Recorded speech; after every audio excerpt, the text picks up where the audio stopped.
What's up, Flannelverse and Run Pure Sports? After a 1-week hiatus, I am back with my friend John Sarabian. John, I've seen you. You've been doing some content. I saw you ripped a 555 draft this past week. How have you been? How was your vacation? Yeah, vacation was good. Got to bring the baby on a plane for the first time. That was a experience for sure. Actually, was really good though. On the plane, slept the whole way down. The way back, he was up most of the time, but as long as we were entertaining him, he was pretty good. So no complaints there with the ride down and the ride back. And he loved the Florida weather, Neil. He slept all the time. The Florida weather just knocked him out cold because we got our longest stretches of sleep ever in Florida. So I don't know. I might have to move down there. I forget what part of Florida were you in? Palm Coast. Never been to Palm Coast. I imagine it's pretty hot right now. Yeah, it was pretty hot. It was, I mean, it was obviously it was beautiful. So yeah, but it was hot out. But he liked it. He napped right outside. You like unzipping his shirt all the way down and just let him just lay there on a pillow and he just conks out. So it was great. Oh, that's awesome. Yeah. Malayal, I don't know if this is a name. My guy Raul. Oh, Raul. Yes, we are going to be doing the $25. I'm just about to enter. So if you want to join with us, we're getting in right now. I got a ticket here, earned during best ball week. As long as I can get in. The location check. You didn't do the deposit. It's taking a minute. You got to do the deposit trick before you get into these things. Oh, it worked. Okay, you're 10 out of 12. We need 2 more. We'll get to What's 2 the more. deposit That was easy. You know, where you click the deposit, like you're going to deposit money, it's like a different location check. So you do that before you start entering. For whatever reason, it's a different one. I think Karain was the leader of this because Sack told me about it. And I'm pretty sure Karain was the one that like talked about it first. But yeah, no, it works. It works. If you hit the deposit, you don't have to obviously deposit money. Just click deposit. Every time you click deposit, it gives you the location check. And then once it okays you, then you can just click out of deposit and go enter your tournaments. That's good to know. I was not familiar. I think somebody might have mentioned it on one of these. All right, we are in the where are we? We're in the 10 hole. Several familiar faces in here. I see Exumian is in the 1 hole. We've got Charles with the Flannelverse in the 6 hole. Trying to see if I know Kevin Waite sounds familiar. Who else is in here? Anybody else want to shout out that you are in this draft with us? Let me know. Let's see. My guy Raul. My guy Raul in the 3rd spot right there. He's Paisal Pompu. Okay. Yep. Jim Helpert in here. I feel like Jim Helpert. I actually know who that is, but I can't remember who it is. But I feel like they've been in chat before. I feel like I've seen him before. Is C Holt in this draft? Am I missing him? C Holt is in the 4 hole. C Holt 27. Yeah, there we go. So we got a few guys in here. Yep. Friends and family. By the way, JSU slamming some Uncrustables, Spencer. No shot. I don't think I've ever had that. You're not an Uncrustables guy? I don't think I've ever had I that. I hosted maybe 5 years ago or so a Uncrustables and bourbon party. So that's the only time I've had Uncrustables is when we had it was something that I feel like somebody had maybe like mentioned it on Twitter that they did that, and then my friends and I started joking about doing it, and then somehow it became a reality that just like, all right, fine, I'll host. We will have Uncrustables and bourbon. So just that's what it was. We ate Uncrustables and we drank bourbon at my house. I've had bourbon before, not Uncrustables though, so I can't say that. Marvin Mom says he was in a few BBMs with. Yeah, I was trying to up my BBM game yesterday. For some reason, I was just like, well, I didn't get to draft a lot on vacation. So that was one bummer of vacation.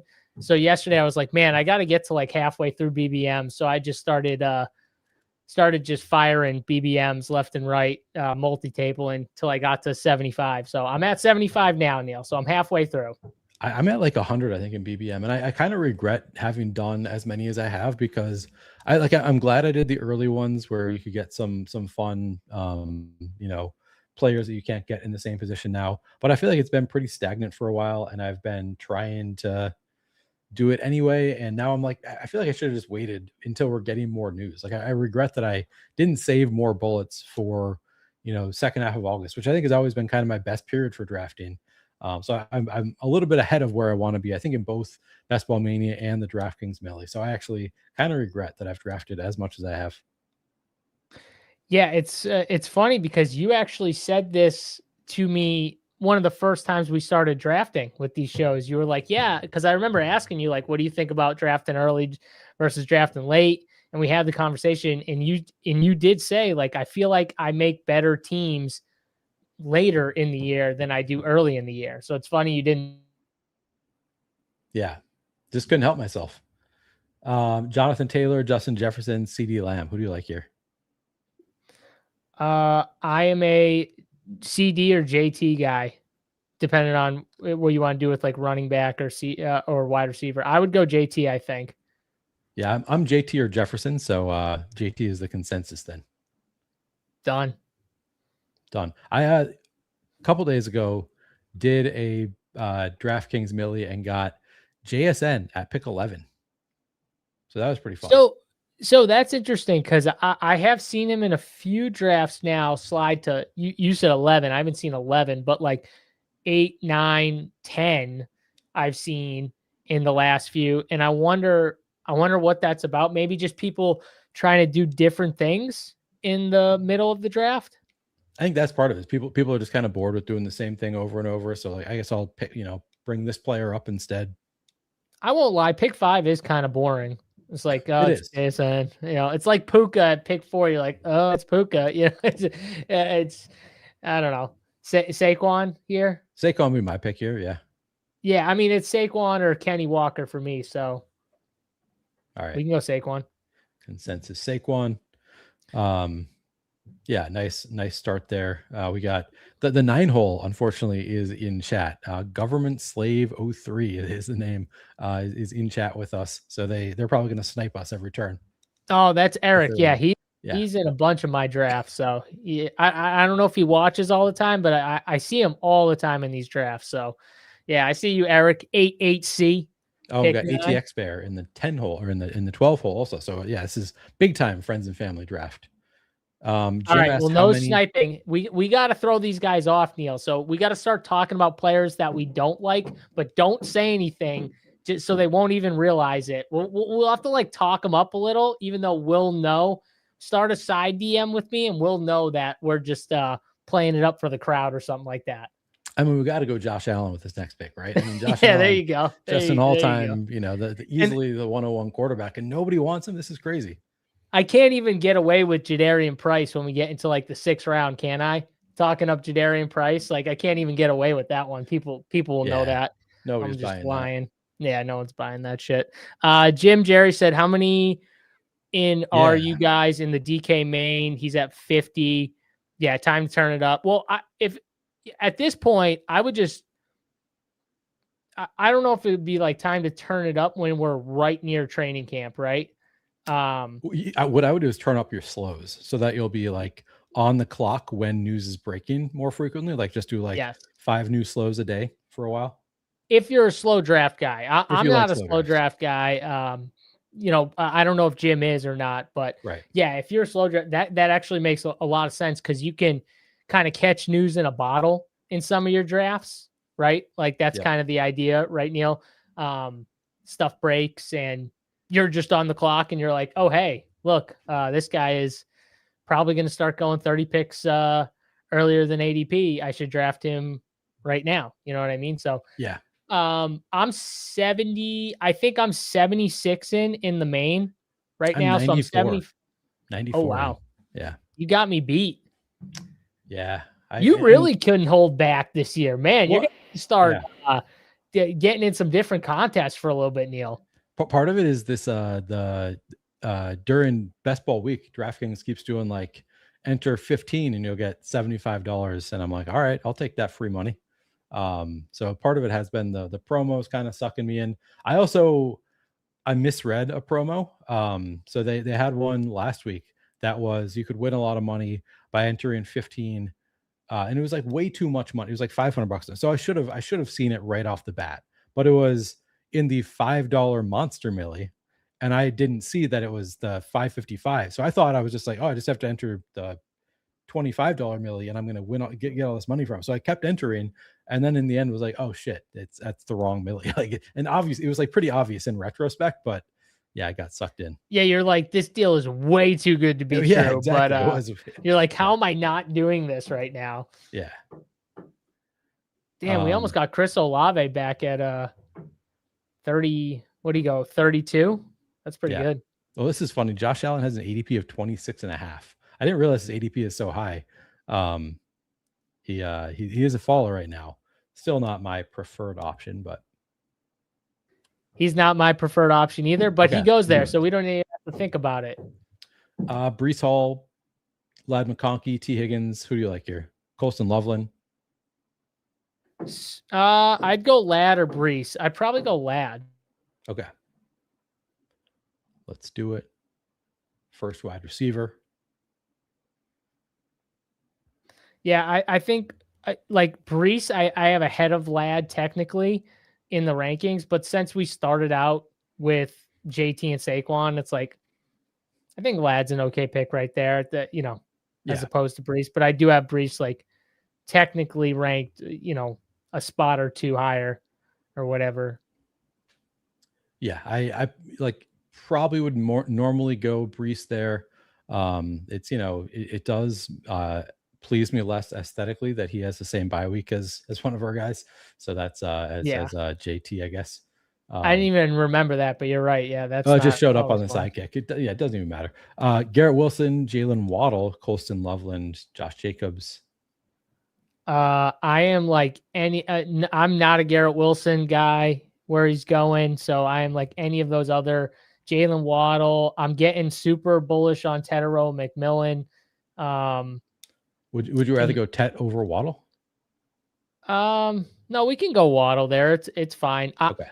I personally have, I think, do I have Tet over? Now I got to double check here.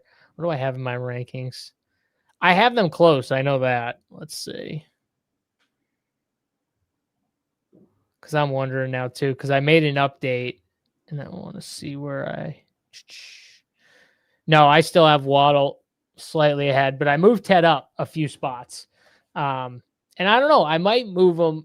Jalen Waddle is a really good pick. Obviously, he's just, he feels like a very comfortable pick there in the 4th round. But I think, and I talked about this on my Sunday stream, and then I saw this article that, I think it was an article that our guy Zane pulled up from somebody talking about how they're going to start using Tet in the slot a little bit more, the big slot. And my whole thing on Sunday, before seeing that article or whatever it was like, I think the Chris Brazzell pick, the more I thought about it, it was kind of an indicator that they want someone else to play like in the Tet spot so they can start moving Tet around a little bit more. So they get another guy with speed, but is a big body who is an outside receiver, right? So they can line him up outside and Tet can be moved a little bit more around. Because I think Coker, even though everyone sees Coker like we want him to play in the slot, I think he can also move around too. I think he's good enough. I think the Panthers view him as good enough where he doesn't have to always play in the slot. And it just makes it a little harder for defenses when you can move your 2 best players around a little bit more. And in my head, I was like, this makes sense. And then I saw Zane, like literally the next day, he tweets out this article or whatever, talking about how they're going to use this guy, more and, in different spots in the slot. The route tree is going to expand, which is huge. I think he talked about that a little bit when I had him on, but it just makes so much sense to me why. Because in my head, I was like, why did they go get Chris Brazzell? Like, they don't like need another guy. You know what I mean? They have 2, like, I think Coker and Tet is like a really good 1-2, honestly. But like Brazel makes sense to me now, because if they're going to utilize Tet more all around the field, well, then you want someone to be able to go and replace him on the outside, besides Coker. And so that filler kind of makes sense to me here. So yeah, it makes me really like Tet more. I think the volume's going to go up. And the targets, I mean, were already pretty good last year. I was going through a lot of his numbers, and I wasn't a Tet guy last year, so I didn't realize like how good, when you look through some of his numbers, Neil, like he actually was. Yeah, I mean, he's elite. He just, like, obviously everybody knows the real concern is just the quarterback play, the whole offense. Correct. Like, are they going to be able to move the ball and score touchdowns? That's the knock on Ted. It's definitely not the talent. Long term, I think Ted's going to be a monster. Yeah, no, so I haven't drafted a ton of Ted, and I've sort of just the last week or so started questioning whether that's a bad decision, just because I've been doing like Waddle over Ted, and so some of these other, McConkey and Ibuka and stuff, all these other players are like clear ahead of Tet for me. So I haven't taken a ton, but I have started to question that, because it's like, yeah, he is so talented. Like, who says he doesn't take another leap, in his year 2, very much well within the range of outcomes. Yeah. I mean, 15th in target percentage. His air yards were 5th overall in the NFL. Like, that's pretty good, honestly. Who do you like here? Trevion, Bucky? Trevion. That's another guy I'm getting very bullish on. Yeah, I'm not going to argue against Trevion. Obviously has to deal with Ramondre Stevenson, but year 2 breakout well within his range of outcomes also. And I think, the floor is I think he's a small miss, big hit type player. Would you agree with that? I would definitely agree with that. And remember, you still have the, contingency outlier where like dude smashes if something happens to Ramondre anyways, even if he doesn't take over the role, because we saw what happened in that like 3-week sample where he was just the man. And we're back on the clock here, so I'll talk about it a little more after. But Drake May goes. That's kind of a bummer, because I thought that would have been a nice pairing. I would have been willing to do Drake May. Rome's a little faller. Tyler Warren. We have JT. Tyler Warren. There we go. Yeah. Build out a little Colts thing. So one other thing me and Zane actually were talking about, because I had Zane on my show on Friday when I got back. And we were talking about that whole situation with A.J. Brown coming to the Patriots. And what does that really mean? And he was talking about how, the Patriots last year saw, single high safety looks at like one of the highest rates. So pretty much like defenses didn't really respect the Patriots receivers, were pretty much the idea.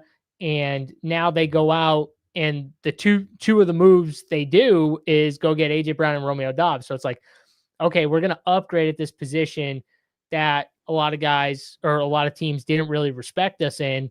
So now we're going to put out two. I mean, they were 2 number ones last year for their team, to be honest. So 2 really good receivers. We're going to upgrade that spot. What does that change from a defensive standpoint? Because we all know AJ Brown, he loves to take the top off the defense, as I like to say. He loves the go stuff. Drake May throws a really nice deep ball. Do defenses continue to play them like that? Or does AJ Brown change that, which I think he does? And if he does, who are the biggest beneficiaries of that? I don't know if it's necessarily AJ Brown. I think it might be the running game. I think it might be Trevion Henderson. Remember, they throw to the backs a lot. Drake May will have to check it down more if, it's more 2 high safety looks.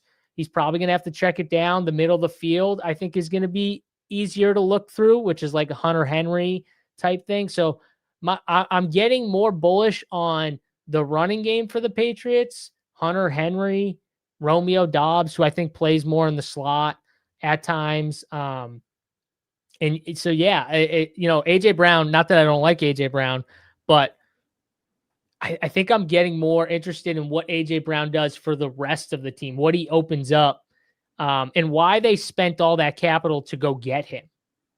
Yeah, no, I do think that that is part of it with AJ Brown, is that obviously he does open up the rest of the offense. Obviously going to be great for Trevion, for Ramondre, whoever is getting the carries for the Patriots. But yeah, like you said, like it's the base case for Trevion Henderson. Like people are assuming that he's the low end of a 60-40 split, but there's a very real case that he just becomes the higher end of a 60-40 split with everybody healthy. But then, like you said, Ramondre gets hurt, suddenly it's just the Trevion show, as we've seen, and he absolutely smashed in that role last year. Last year, part of his issue was the run blocking. What was not great. He was an elite run blocker in college, maybe just, kind of struggled with learning a new scheme and a kind of a complicated scheme on the Patriots. So now the run blocking gets better. Suddenly he can get in there on passing plays. Also, I think there's just a million reasons to be bullish on Trevion Henderson. So yeah, I'm with you on that. I have him at the head of that tier, ahead of Quinshon Judkins and these other running backs that go in kind of the same group. And you would have to think too, like he knows, like Trevion Henderson knows, like they didn't trust you in pass protection. So like you assume he's going to work all off season on, getting stronger, those situations, dealing with that type of stuff to get ready. Because like you said, that's the way he's already better than Ramondre. Like as a talent, he's way better. It's just they trusted Ramondre more. So it was easier to lean on Ramondre than it was Trevion. But man, if he just fixes that one gap that Ramondre was ahead of him in, he's better than Ramondre everywhere else. Yeah. All right. So this is going to be an interesting decision point coming up. Well, maybe I see some picks that I would really like to make here. I can't see your board. I can only see the kick. So, there we go. Caleb Williams goes at 79. Yeah, pretty late for Caleb Williams. He's just one of those quarterbacks, man. Yeah. No one drafts him. I assume those guys had like a bear, right? Who drafted him? Yeah. He like always goes with one of those three. So Mekhi Lemon jumps to the top of the kick. I have another name in mind. Well, don't say it because we know Eric is watching, so we don't want to get sniped. Or no, tell me, Neil. Who's the guy that you're really interested in? Oh yeah, you got to give me Chuba Hubbard here. Okay, yeah, that's what I was thinking too. So Justin Herbert. Oh. We have Vlad McConkey. Bang. To me, it'd be Herbert here. Yeah. Select. Don't even think about it. Just click it and let's move on. Tucker Kraft is there too, but I mean, we have Tyler Warren. Tucker. I would rather get my quarterback. Yeah. We already have Tyler Warren. So I love Tucker Kraft. It's just, already have Tyler Warren. Want to get my quarterback. I don't want to get sniped by one of these teams that don't even need Justin Herbert, but I don't know. He's the best quarterback, and you can still backstack him with Trey Harris and Arondé Gadsden and Charlie Kolar and Keaton Missile. Like, let's not get caught. Yeah. So Michael Wilson goes at 83. That's pretty high for Michael Wilson. T-Law goes. That's nice because we don't have anybody to pair with T-Law anyway. Purdy goes. I mean, that's fairly early. I do like Purdy. He might have been an option at 106 for us, but pretty happy with the way that all went down. We still could go with Tucker Kraft or Mekhi Lemon. Who do you like around here?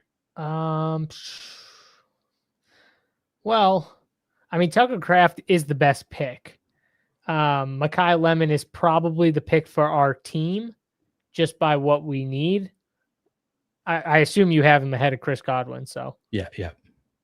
All right, let's do that. Yeah, that was tough because I am intrigued by Tucker Kraft there going. I was intrigued by him too. I just think when you look down the board later, it's so much easier to sell yourself on some of these late tight ends. True. As like number 2 tight ends, because we already have our number 1 tight end. So it's like, yeah, would I love Tucker Kraft here? For sure. But, we don't want to get too behind at wide receiver. Yeah, true. And we can get Gadsden, Kolar, who knows who we're going to get for a quarterback. Also that pocket of tight ends where you got Andrews, Goddard. Likely Kelsey, Kincaid, Ferguson, likely. Kincaid. Yeah. Yeah. I really struggle in drafts when I get to that point. That's one of the hardest things when I get to that point and I don't take a tight end. It feels gross when I don't take a tight end there because If you don't it already just, have one. well, that's what I'm saying. But I'm Yeah. saying, like, even when we have Tyler Warren, when we get to that pocket, look around that pocket and you're like, oh, how are the tight ends just all not the best clicks here? Yeah. Like, way better than the rest. The worst is if you only have one quarterback at that point, and then you have to like reach for CJ Stroud or Daniel Jones or something. And like, man, I could just have gotten one of these tight ends. Yeah. That's what I'm saying, though, with these ranges, like the quarterback range. Like, this is the quarterback range right here where we drafted Herbert this round, the next round. Like, I want to try and get two quarterbacks in these ranges because, you know, once you get out of this range, you get into like a different positional range. And it's like those pockets are huge. And you don't want to get stuck where you're like at pick 128 and you're like, well, I got to reach for CJ Stroud now because I don't have a quarterback. You know what I mean? And I can get Tank Dell late or Jalen Noel late. Or I can backstack Sam Darnold with AJ Brown and Cooper Kupp or something like that. Not that that's bad. It's just like, I would rather not get in that position unless I have Josh Allen or Lamar Jackson or Joe Burrow. Like, if I have those guys, even Drake May, honestly. Yeah, I was going like to say, I'd throw Drake May, maybe even Jaden Daniels on that group. Yeah, the only thing with Jaden I worry about is just the health. Injury. Yeah. And we need him to run too, so it's not like we don't want him to run. That's like the Jackson Dart stuff. It's like, well, like maybe they'll stop him from like running a little bit. And it's like, no, well, for fantasy, we don't want that. We we want the upside, those legs. I mean, we kind of want that for him to smash in fantasy football. But yeah, that's the only thing. If I have one of those studs, I'm okay with like, okay, give me Sam Darnold as my QB2. I can live with that. Give me CJ Stroud. Those type of guys. But like Cam Ward, no thank you. Don't trust it. Bryce Young. Josh Allen will make me feel better with Bryce Young, though. I will say. I need to point something out to you. We're close here to the flippening of Jonathan Brooks and Chuba Hubbard. Chuba goes at 95 in this draft. Jonathan Brooks at 96. That's and I've seen it actually flip here and there. So it is, you know, we're getting closer with the ADPs between those two, which, you know, love to see that as somebody who has a ton of Jonathan Brooks, not a ton of Chuba Hubbard, but not quite getting there yet. Bo Nix does go here. I was worried we were going to get sniped on Bo Nix by the 9-hole here with Cortland Sutton, but no, he goes at 101, I think unstacked. So the hype on Bo Nix is getting bigger and bigger. Draft him now, because when you get once you get like good report on like his health, I think he goes, you know, around earlier. Neil, I think he's starting to go in that range that he should be going in. Everyone's kind of talking him up. The passing volume, the addition of Jalen Waddle. Ooh, Blake Corum's still there. Yeah, I don't mind that. Feels like a pretty good damn pick right there. Yep. And that's our fourth running back, Neil? It's our fourth running back. We got Jonathan Taylor, Saquon Barkley, Trevion Henderson, Blake Corum. Okay. We're at 1-4-3-1 right now. Quarterback, we just have Justin Herbert. At running back, Jonathan Taylor, Saquon Barkley, Trevion Henderson, Blake Corum. Wide receivers, Ladd McConkey, Jalen Waddle, Mekhi Lemon. Tight end, Tyler Warren.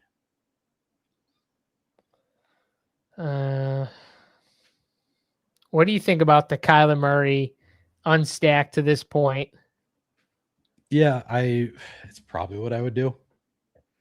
And not Worthy? Worthy's interesting too. We're a little bit, you know, hurting at quarterback potentially, but you know, at 130, we could always do Malik Willis. Sometimes you'll get like Baker Mayfield fall in.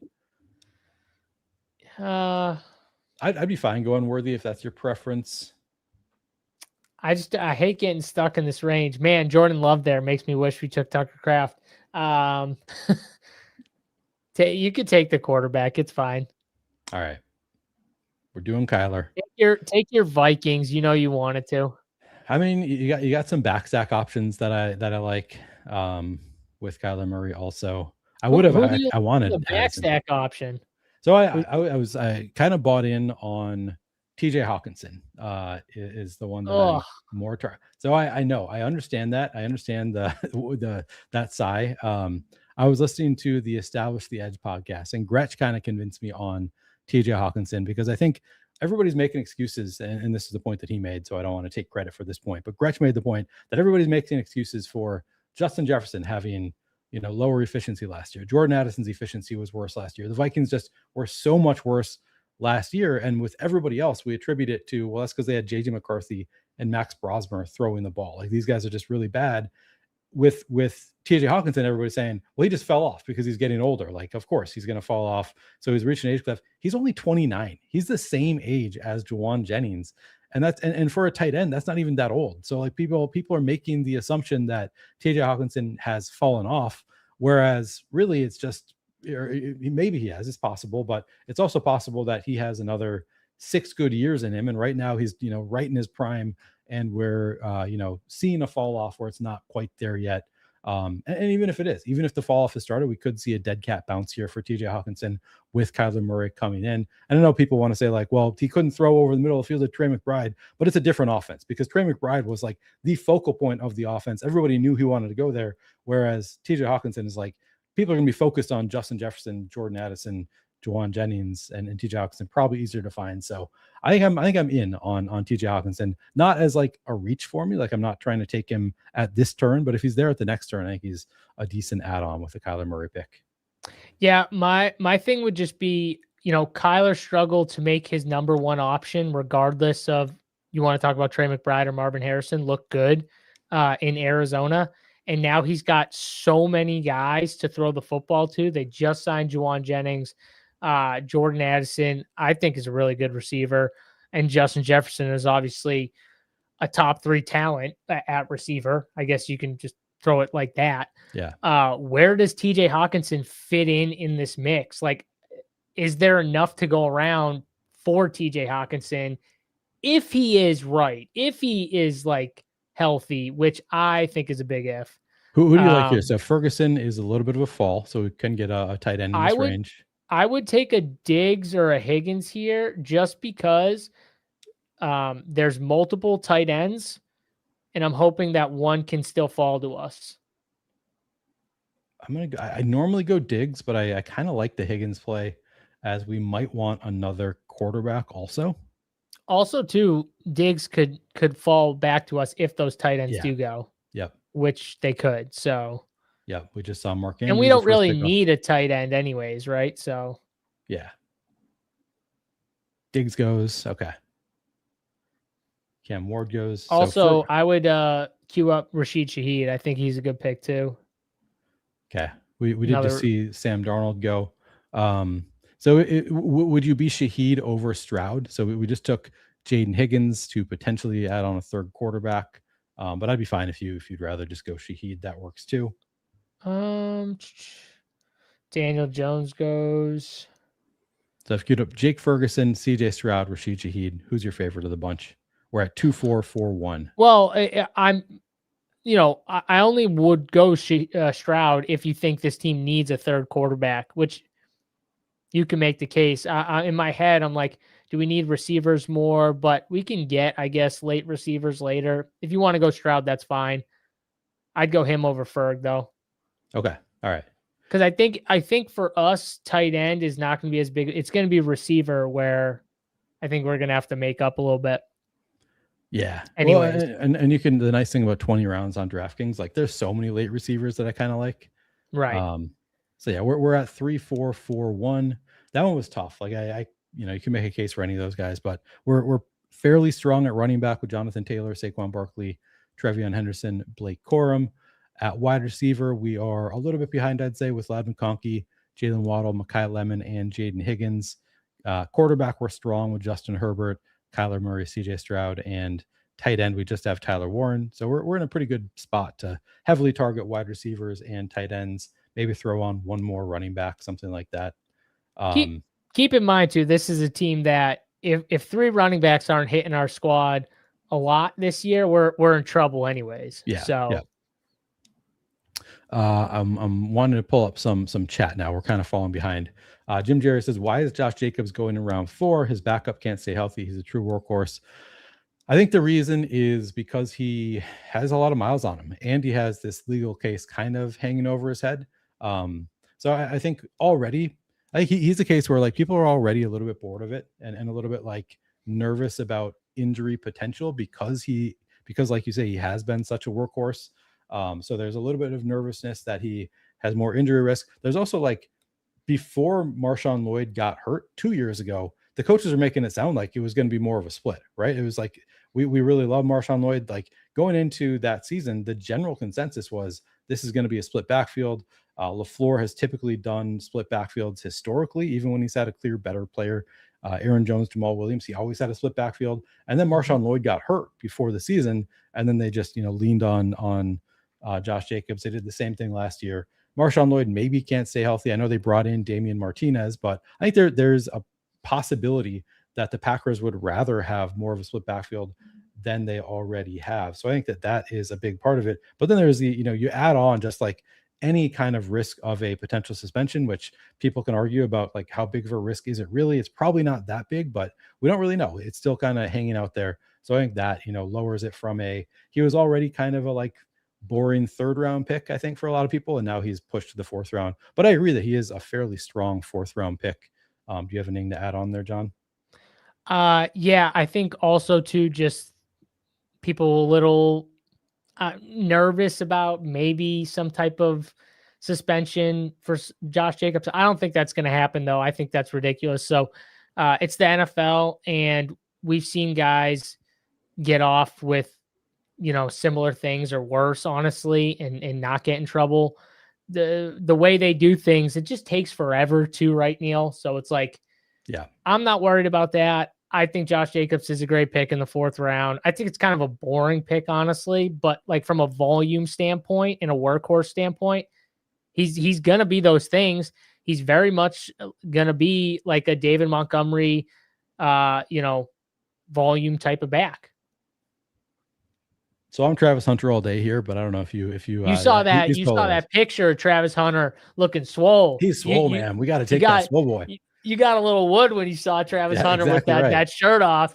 I did too. I got like 20% Travis Hunter. Click him.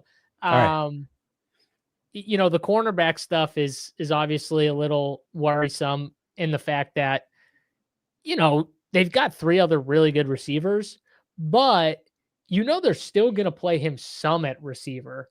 And the upside comes if one of those receivers goes down, because then they might feel they have no choice but to play him more as a receiver. So at 150 or 160, Neil, like in that range, I mean, seems like a pretty good bet just from a talent perspective and like draft capital. They obviously think this kid is really good.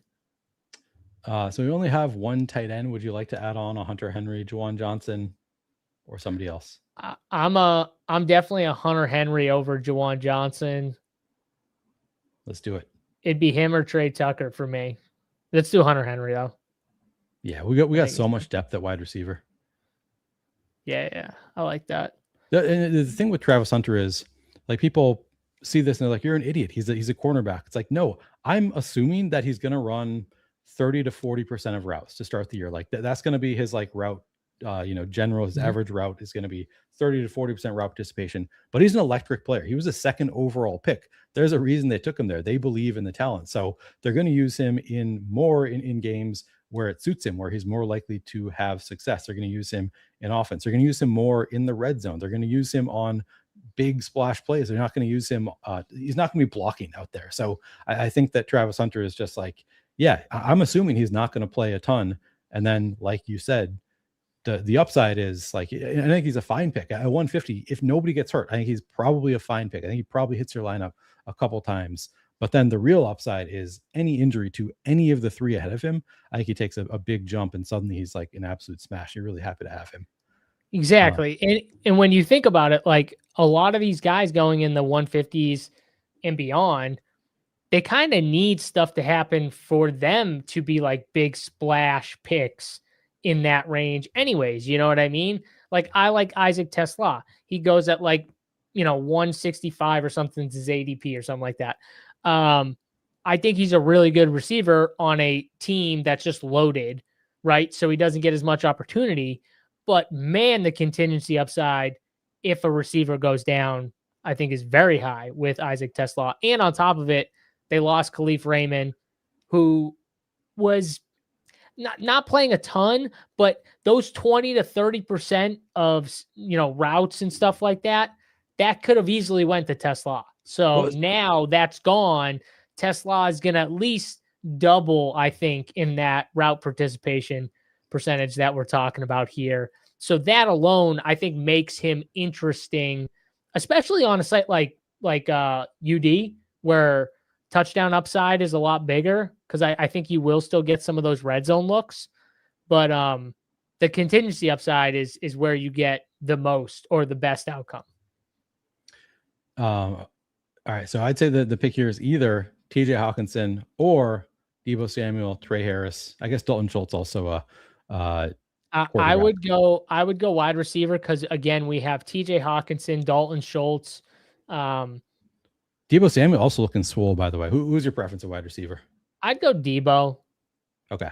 Yeah. I think right now we're drafting on July 21st here. If we're not trying to draft some Deebo, some Steph Diggs, guys that we know, just if they sign, the price tag moves a little bit. I think it's just dumb when we're drafting right now. You know what I mean? Stop drafting those guys once they sign. Get them now. Once they sign, you already got your share. You already got your 10, 15, 20% bags, whatever it is, and just live with it. You know what I mean? Because let everyone else chase the bag. You know what I mean? Chase their tail trying to draft this guy, and everyone's trying to push him up because they want to get him. And now Deebo's not going at 170 or 180. He's going at 150. You know what I mean? Let everyone else get that. All right. So we are almost on the clock. It could be Dalton Schultz. If Dalton Schultz goes, there's Calvin Ridley, Jeremy Bernard, Jerry Jeudy, if you believe, Dontavian Wicks. Could Tank Dell also quarterback play? Yeah, we can go Schultz. I mean, I think Schultz, since he fell with the quarterback, and that worked out too, right? I know you like TJ Hawkinson. I know you wanted some TJ Hawkinson, but like TJ Hawkinson, Dalton Schultz. Yeah. I feel the exact same about. No, I'm with you. Like I think that did work out perfectly, because I'm indifferent since we have both quarterbacks to which of them we get between TJ Hawkinson and Dalton Schultz. Maybe slight preference for Hawkinson just because we don't have any partner with with Kyler, so like to stack them up. But like I think if we had both there, I would just tell you to take TJ because we don't have another Viking. So I agree with you there. But like, to me, what's the real difference? You know what I mean? Like I don't see much of a difference. Yeah. No, I like that. That was great. We got Schultz falling a little bit, and didn't have to make a decision because both Hawkinson and Trey Harris went. So it was a pretty easy one for us. And this is what I talk about with tight ends. Like, look, we got some pretty just like solid. They're not fun, but like Hunter Henry, Dalton Schultz, they're just solid tight ends. They're going to give you double digits a few weeks. Maybe you get a spike week once or twice. If they get like a random game where a couple receivers miss. That's about it, So yeah. I see Neil's craving jerk chicken and what was that? Not wrong. Jerk chicken and wild rice. I'm a Minnesota guy, so wild rice, pretty big thing here in Minnesota. But yeah, jerk chicken, love it. So can't really disagree there. What were you gonna say? I see my guy the Spaniard in chat. Greetings to you as well, my friend. Good to see you in these streams. I know we're so far behind. And our boy Who Hams, double stream, double likes. That's a true friend of the stream right there. That's good. True friend of the stream. Oh yeah, you're just as far behind as I am. That's good to see. Yeah, Who Hams pointed out AJB plays Surtain, so that could be beneficial to Trevion Henderson, Romeo Dobbs, etc. if AJ Brown is getting shadowed in week 17. Do you think about stuff like that? Like AJ Brown's got to play Surtain, obviously Denver, Patriots. We all know the matchups, but when you look into like, okay, like that's kind of a tougher spot playing against, the best cornerback in football. Maybe that's the Hunter Henry week. You know what I mean? Maybe that's the Romeo Dobbs week or Travion Henderson type thing. Same thing with like Carolina. I was thinking about this morning. I'm like, man, Carolina's got to play Seattle in week 17. Yeah. That is not a friendly matchup for old Jonathan Brooks. I'll tell you that. Like I like Jonathan Brooks. I felt like we were drafting him early at like a nice value. I might just wash my hands of it now. I think I got enough Jonathan Brooks the more he's moving up. Just thinking about it. Like that matchup's going to be brutal. I'm still doing it, but I am nervous about the matchup for sure. All right, we're at 3-4-6-3. We're on the clock. Sidekick thinks receiver. Do you have one you like? I mean, I think receiver too. Pat Bryant is Tank Dell on the board. Jalen Noel. Looks like we can get a Calvin Ridley old if you want to start. I'll give you one old. All right. I mean, we've got Debo already. Ridley, I have so much Ridley that I've been trying to like diversify off of it a little bit. Oh, really? Get into a bit more Judy. I mean, just a little bit. I do like the Pat Bryant shout out also. Plenty good. Oh, there goes Jerry Judy anyway. So yeah. I mean, I think here it would be like a Jalen Noel or a Pat Bryant. So you're not a Keenan Allen guy. Man, I have not been sold. I don't feel as confident as some do in old Keenan Allen. Do you feel confident in him playing? I feel confident. No, No, I'm a lot more confident in Debo after this week, seeing that he's working out and all that. Should we go Noel for the yes, the stack? Yeah, no, Dell working out. That's the way you saw Dell. That's the way I feel about Keenan Allen. It's just like he could come back, but he's really just the way I feel about Keenan Allen, he's really just going to hurt the other guys he plays with as much as like, oh, is he going to really have like the big weeks that we want for like DFS? I don't know about that. He was good last year for a late round pick, but it was still like kind of fell off a little bit later in the year. And he had, he'll do like the 13 fantasy points kind of thing, which is like, it's fine. Maybe hits your lineup, but yeah, I still like him in the 20th round, but I don't really need to pull him up. Do I see Caleb Douglas at the top of the kick? Some propaganda out there for Caleb Douglas this week. Zane, I think, was tweeting out some Caleb Douglas propaganda. Let me see if I can find what Zane said. He said, Zane, stop talking about Caleb Douglas, Zane. I don't want to hear that. I actually drafted Caleb Douglas this morning. I did too. So Zane said, he was quoting somebody else, said, the Dolphins insiders also believe Caleb Douglas is a very important rookie because how badly the team needs size and speed at wide receiver. This is consistent with previous reports. Caleb Douglas offers something that the other wide receivers do not, probably why they reach for him. Feel confident he's the most likely wide receiver to have a significant end of season role. That's just Zane's take. So it's not like coach speak or anything, but there's the propaganda coming from Zane and the people he's quoting. Well, it kind of makes a lot of sense. And if you look at who the Dolphins drafted, and you look at their receivers, just like their whole depth chart of receivers, Malik Washington, not really a big guy, right? Small, quick, speed type of guy. Tutu Atwell, another guy. Yeah. Small. Like, was he like 160 soaking wet, 5'8", 5'9"? I mean, he's speed guy, just more of an over the top, speed guy though. And then you got Jalen Tolbert, who I wouldn't categorize as like a massive receiver. What is he, 6 feet, something like that, 6'1" maybe, but like under 200 pounds. And then you get Chris Bell, who I thought was a steal of the draft. It's just the fact that you got him in the fall because of the ACL, the knee injury that he had. So that's kind of why he fell so far. If he didn't have that knee injury, he'd be going much earlier in the draft. But he's a big guy, 6'2", 220. They don't have that guy in Zane's, like whoever he's quoting or whatever. In their minds, probably it's like, well, Chris Bell is probably not going to play at the beginning of the year. They're probably going to be very careful with him. whenever he comes back. So they're going to like slow roll him, to make sure he's 100%.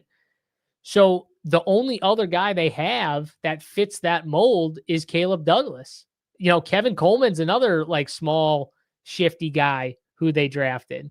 So literally Caleb Douglas, 6'4", 205, like that's really it. He's like the one guy they have. So it makes sense to me. You're on mute. Yeah, okay, good. I'm back on the right microphone. I was saying that I'm making a face at the camera right now at Jim Helper for taking Caleb Douglas before our pick. Little office reference there. We are about to be back on the clock though. Keenan Allen's still there. Chris Brazzell. Yeah, we're Treylon Burks. Anybody else feel like you're Darnell Washington? Oof, this is a rough range here. Yeah, man, you got to go receiver. Or unless you want to go running back, let's go Keenan. It's fine. You hate it so much, but we'll do it anyway. No. Like you said, in this range, if he plays, it's a win. Yeah, that's it. And if he doesn't play, you can survive a 0. It's 20 rounds on DraftKings. You can survive getting a 0 in the last 2 rounds. Do you want to go running back? We only have 4, so we could go. I mean, I think George Holani is the clear best pick here. We do have 2 week 11 buys though. True. And I don't think our team, it would be crazy to take a 10th receiver with Keenan. Who do you like? I don't mind the actual Bryce Lance shout.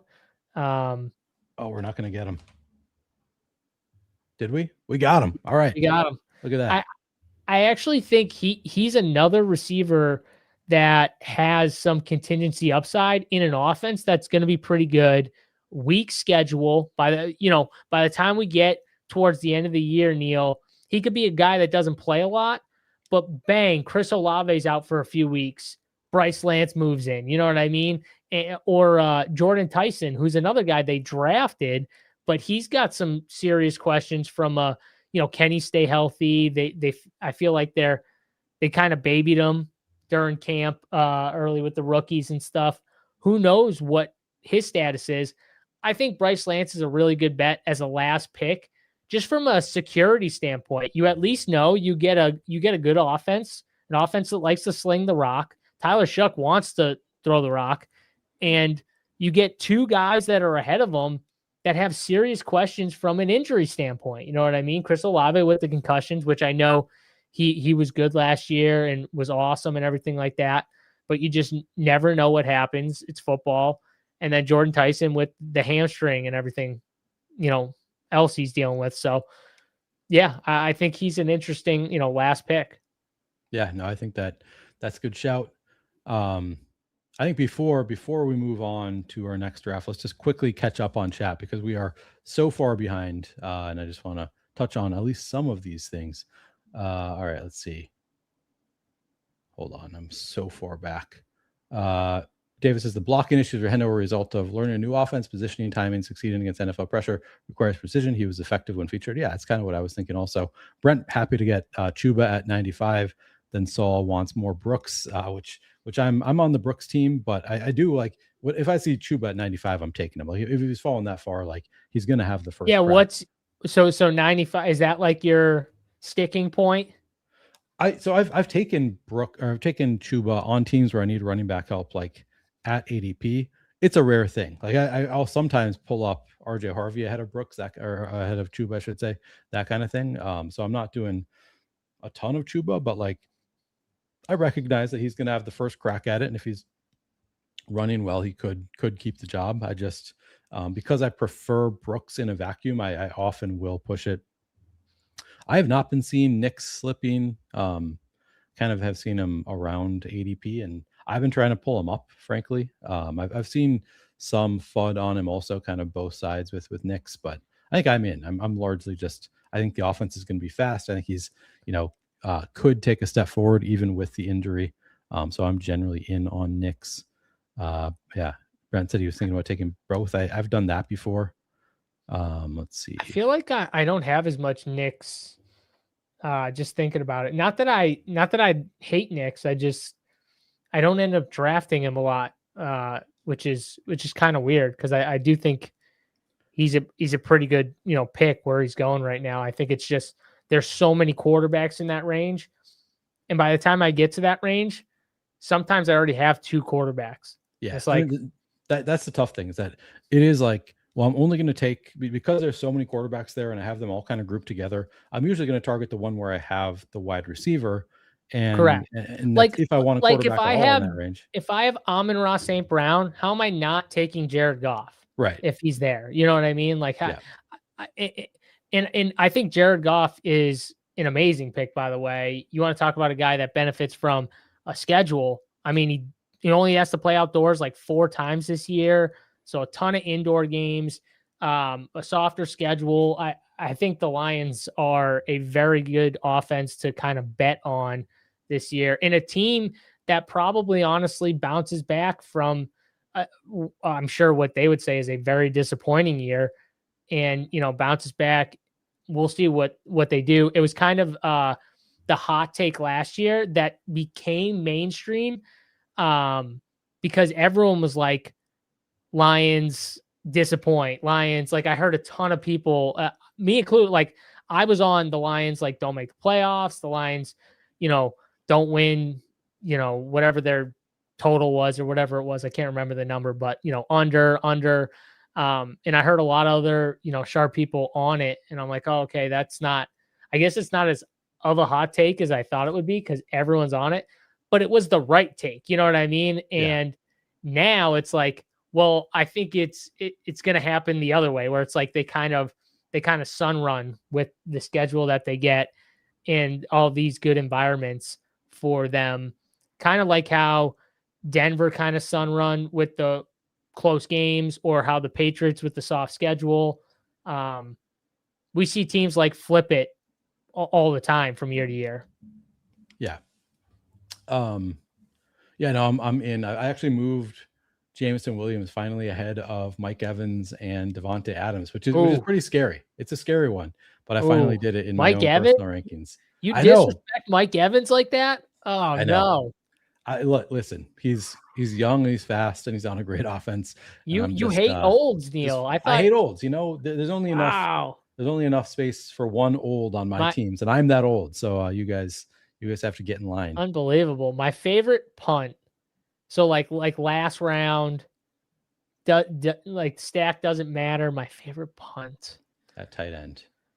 Ooh, that's a good question. I think there's honestly a lot of good ones. It's one of the reasons why I like to leave my third or fourth tight end spot open for the last pick, because I feel like it's the best position to pick last.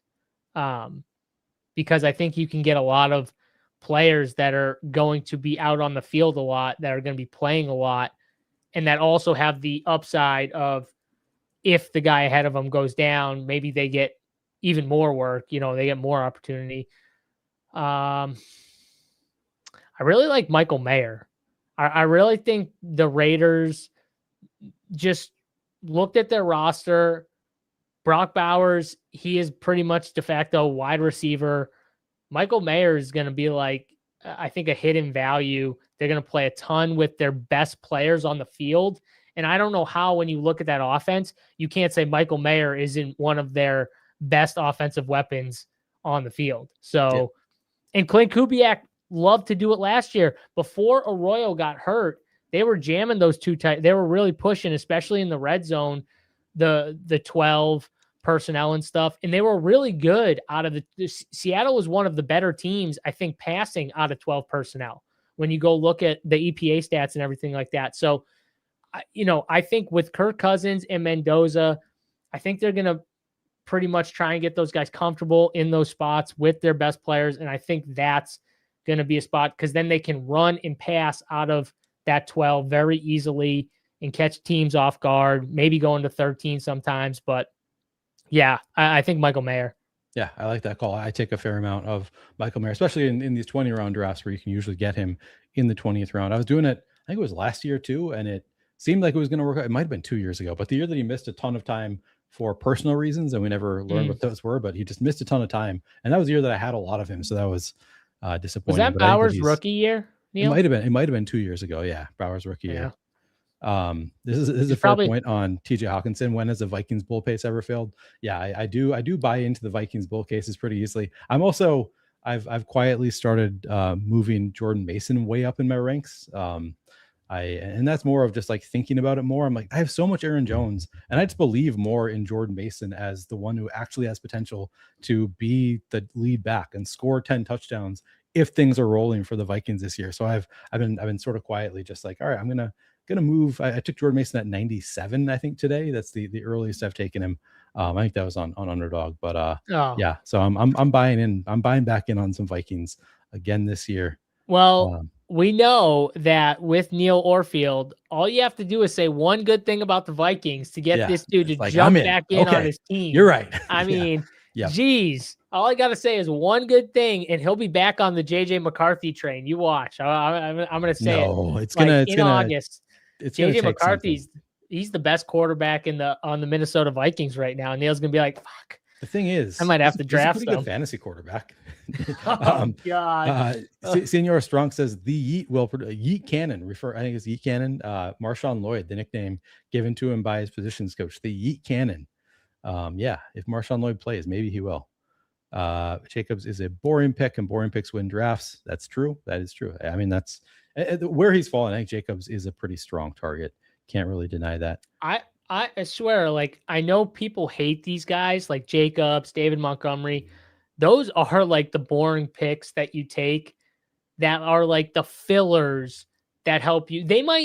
So like when people look at their team, they might not be like, wow, this guy like got it done for me. But they're not going to realize like that guy was a filler who hit your team a lot for like double digits that helped keep your team kind of afloat, during bye weeks and stuff like that, where you just needed a solid score or something like that. That's going to be Josh Jacobs. That's going to be David Montgomery. They're not going to be the sexy picks. They're not going to be the picks you're excited to click, right, Neil? Like no one's excited to click those guys. Right. But they're the clicks that like, you'll see even the sidekicks just like pick Josh Jacobs, but there's a reason. Like they're building you out of floor and those are the type of plays that, like Jim said, they're boring as shit, but they win. The opposite of who Aim's trying to get me in. He says, you're going to fall for any Vikings guy. How about Damon Claiborne, speedy rookie? He says he's the guy you need. Marvin Moms, I like that username, says take Claiborne and hope for 2 reception TDs in week 17. Yeah, I mean, there's I would actually rather Claiborne. Some of the stuff that I think Vikings beat reporter was talking about was how like Aaron Jones pretty much is going to be what they think the passing down guy. Jordan Mason, this is like the bullish thing with Jordan Mason, is like he's going to be more of like the first and second down runner because Aaron Jones is kind of not that guy anymore. He's older, so they're going to kind of use him in this path. But that's why they drafted like the Damon Claiborne. So like if something happens to Aaron Jones, he kind of fills the Jones role because he's like the speed guy and stuff like that. He can't fill the Jordan Mason role, but that's why I think people are starting to get bullish on the Jordan Mason role. But the Damon Claiborne thing still makes sense to me because it's a role Jordan Mason can't play. You know what I'm saying? It's literally a role Jordan Mason, no matter what you want to say about Jordan Mason, that he cannot play that role. So what happened? Aaron Jones can't stay healthy. Like he cannot anymore. Like he's had a ton of really good years. Even in those good years, though, he was always getting banged up, missing games here. And I just refuse to believe that Aaron Jones is gonna play a full season. And so, yeah, I think Damon Claiborne is like a last pick at running back. There's not many good last pick running backs. I think he actually makes sense if you need a running back with your last pick. Right. Yeah, no, I think that he is a totally viable last pick. Like I don't take a ton of Damon Claiborne, but yeah, I definitely don't hate that as a pick. We did get into a draft and it filled before I could even tell people we're in. I think people saw.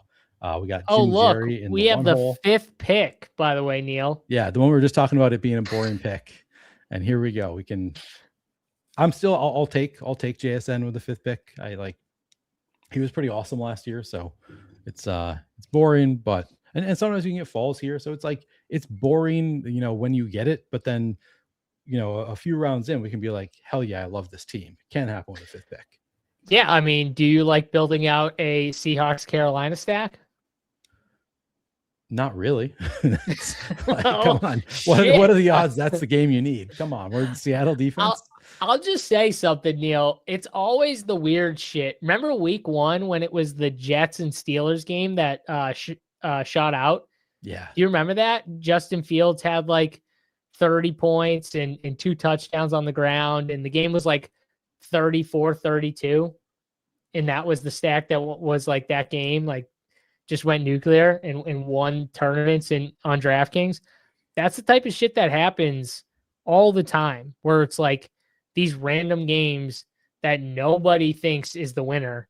And then boom. So yeah, like, do I think Carolina and Seattle are going to shoot out? No, but you never know when they just get in these weird scripts, right? Where Seattle gets up like 20-0, and it just forces Bryce Young and Carolina just to have to open up, and maybe Seattle is just kind of playing back, and Well, we saw it in best ball like 3 years ago, maybe, with Amari Cooper. It was the Browns and Jets or something, where I forget what it was, but it was like, why are people targeting this game? This is like going to be the worst game environment. And then of course that was the game you needed. Like, just like Amari Cooper like went all the way off. Yeah, it happens. It's tough to predict these things. Oh man, I thought we were gonna get Jamar. Yeah, that would have been fun. That would have been crazy. Do you want to do something different? Do you want to do McCaffrey or something? No, we could do JSN. You still said you still click him here. We'll do JSN. I do, yeah.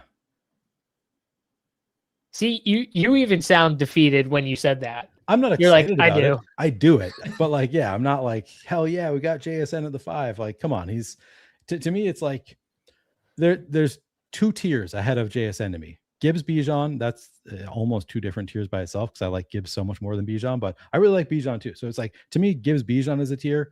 Puka, Chase is a tier to me too. Like, I don't care if I get Puka or Chase, but then it's like it's a 3rd tier to get JSN, in my opinion. Yeah, I guess I agree. What do you think about James Cook? 1st round, going at pick 9. What do you think? Because Zane was literally all over this dude. Like, Zane was like, we did a 555, and I took him with my 1st pick because Zane was like, we got to take James Cook, and I think I had pick 9. I think he's fine. I'm definitely not like, I'm taking Jefferson over him. I'm easily taking Amon-Ra over him. I take JT over him. I'll take Ashton Genty over him, but there's where it's like, maybe you should take Cook over Genty. Like, those 2 are pretty close to me, like, because we have seen it from Cook. So there's he needs to be really efficient, but he's done it enough times that like, he's probably just going to be efficient. Like, he's on a really good offense. Well, yeah. And he was making the case that James Cook actually has some upside in the passing game this year. And if that happens on top of the role he already has, then, he's a smash pick. So that was kind of his, James Cook bull case right there. Like, we think they added DJ Moore and he's going to catch more passes this year, though. Like, do we really buy that? Is Dalton Kincaid going to play anymore? Like, they just have more pieces to throw to. I don't know. I'm not sure if I buy it, but maybe the coach speak is more bullish than I'm giving it credit for. Sam says, you guys should play the NFL Athleta and prove your ball knowledge. Well, do you like Bowers here? Yes. Me too. I don't know what the NFL Athleta is. I don't know what that is either. So that's why I read it, because I was like, I kind of want to know what that is. Yeah, what is the NFL Athleta? I would probably be quite poor at it. Because ball knowledge, as far as like remember a guy, is not my thing. I am not that great at it. Even though I've been watching football literally since middle school, like I was like really into it. I still am just not that great. The players retire and I forget about them, sadly. That's fair. Yeah. It's like, if you ask me a question from like the 80s, I'm like, oh God, who is that guy? You know what I mean? Like, I wouldn't be good at that probably either. but I watch sports literally every day, all day. So if you ask me current stuff, I'll put it up there, but I don't know. If we're starting to go back a little bit, then it's like a remembering game, and I'm too old. I'm too old for those memory games. Love me some, Robert Smith, Jake Reed, Chris Carter was my favorite player for forever. They got Randy Moss. I was still like, Chris Carter's better than Randy Moss. Then I, of course, love Randy Moss also. But yeah, I just general, like, remember a guy stuff. Just I don't really enjoy it that much. I don't know. But what I do like is playing trying to win last year's BBM on bbmdb.com. It's fun. What is that? What is that? I'll tell you after we make our pick. Okay. And don't you dare say to pick the top guy. I know you don't want the rookie. Oh no, he's the week 17 bring back too. I forgot about that. Look at that. Wait, no, he's not. Oh, for Bowers. Yeah. All right. We don't have to do it though. If you don't want to do it, we can go. Who else do we have? So we have Bowers and JSN. So we could go Kyron, Brees, Flowers. Do you really like Jeremiah Love? I like him. I see the. Are you into him? Though. I'm into him at pick 29, but all right, click him. All right, because we have the bring back, you're gonna let me do it. I'm gonna let you do it. I definitely see the warts being on a team with 4 running backs. But in a team that's probably not going to score a ton. So I see the warts of Jeremiah Love. It's just he's really strong prospect. He's probably going to be the bell cow, and he's going to catch a lot of passes, I think. So, yeah. Fair enough. So the BBMDB game is. Oh yes, I forget what it's called exactly, but if you go to bbmdb.com, there is somewhere on the top menu an option to redraft 2025 Best Ball Mania. So Best Ball Mania 6, and you can say either I want the 104 in August, and like you get to choose your draft spot and the week of the season, or you can just say give it to me randomly, and then it'll let you make your picks. And it's all based on last year's stats. So you're picking a team based on last year's stats to try to win Best Ball Mania. So like, even with like knowing everything that happened in the season, can you draft the team that will win the regular season, win week 15, 16, and then of course win it all in week 17? And I won it on my very first try, but I have failed a few since then. So it's not always that straightforward. Of course you won it. Unbelievable. Yeah, that's a fun game. It is fun. I could do that. The hard part is like, I don't really remember. Like I remember Kyle Pitts was great in weeks 15 and 16. I remember some players that were like on my teams in the playoffs, but I don't remember everybody who was like, this is the guy you needed in this week or that week. So I remember that. I remember the Kyle Pitts stuff. That was insane. And it was 2 weeks in a row too. I'm pretty sure it just smashed. It was 15 and 16. Yeah. Yeah. Yep. But yeah, so it's like I remember the players that crushed in the regular season. So like you take Javonte Williams and you take Harold Fannin, and like, there's a lot of like obvious guys. You take Jackson Smith and Jigba, but then I think JSN was not that great during the playoffs. So then it's also a game of like, okay, who was great in the playoffs? Well, I know Derrick Henry, Bijan Robinson in week 17, but yeah, it's fun. It's a fun game. Yeah, Derrick Henry, Christian Watson, I think pretty good. Oh, I think that game. Right. All right. Actually, the Packers were pretty good. Like Jaden Reed, I think was good. Like I think the Packers were all pretty good. We're on the clock. Luther Burden is at the top of the kick. Luther B. That's just an easy one for you, right? Don't just tempt me with a good time right here. You want to talk about fun. All right. Yeah, I knew you were going to want Luther Burden if he's top of the kick.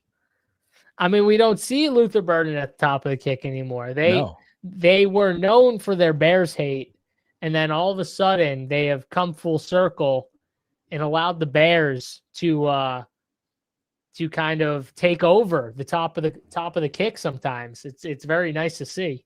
Yeah. Yeah, that is. I'm happy to get a Luther because I'm behind on Luther Burden. So good to add one to the portfolio. Better fix that. Yeah, I mean, better fix that. That's right. Well, that's the other.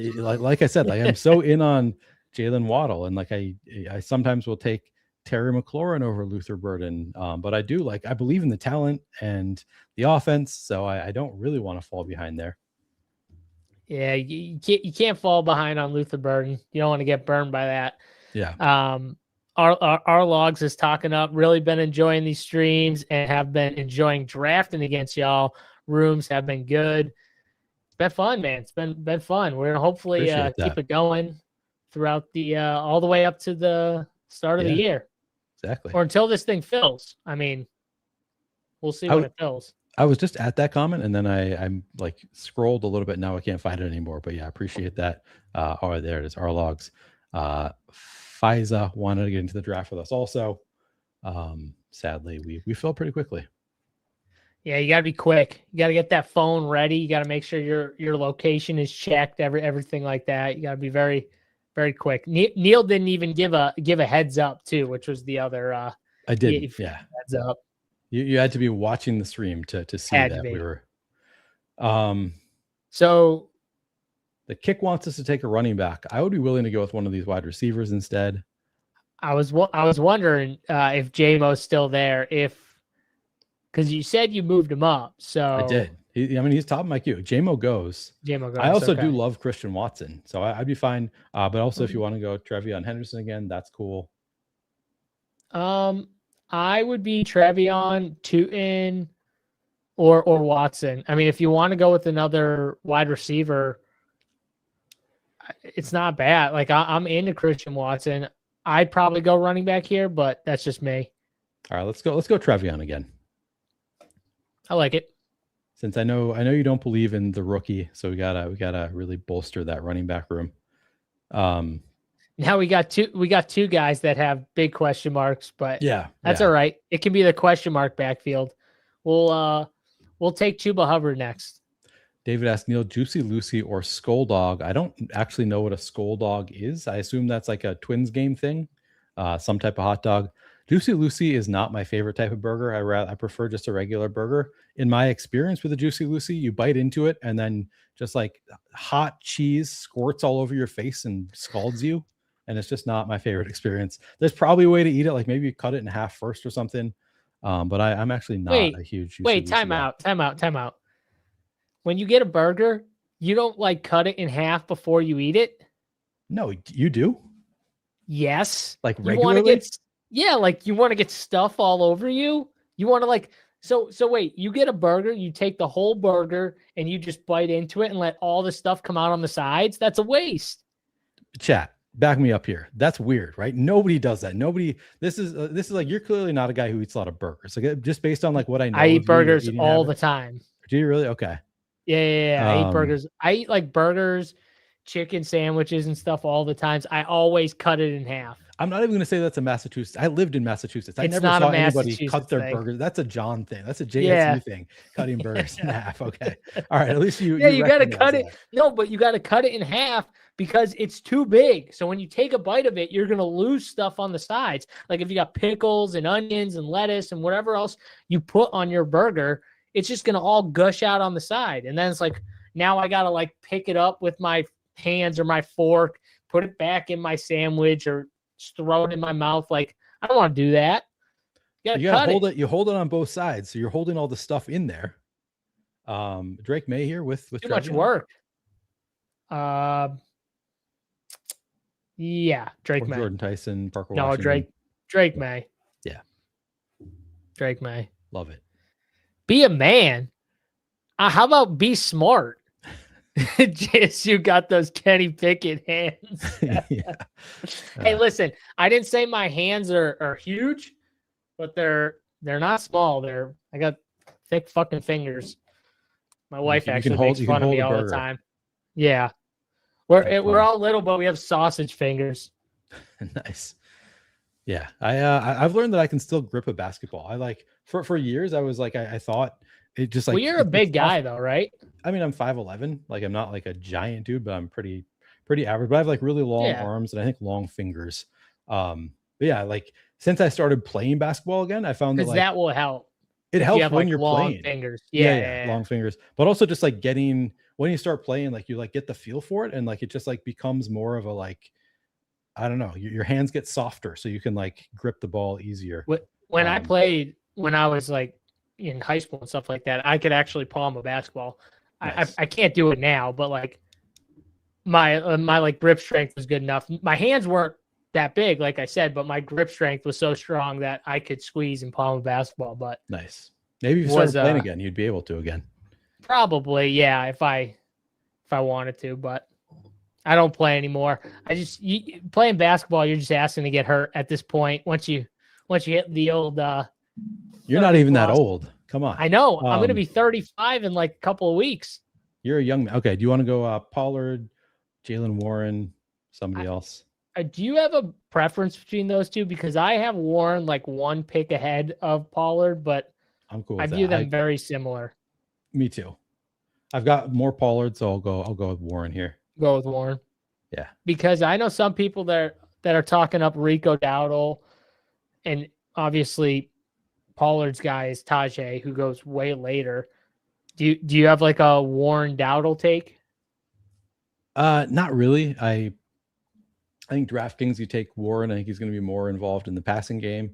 Me too. A little bit closer on underdog. The only person I've heard make the case really for Dowdle is Steve Schaup from Fanspeak was like Dowdle over Warren. Even when they're both available, he had me take Dowdle ahead of Warren. To me, it's like I don't have a strong enough opinion to reach for Dowdle over Warren. So like if they're both there, I'm going to take Warren.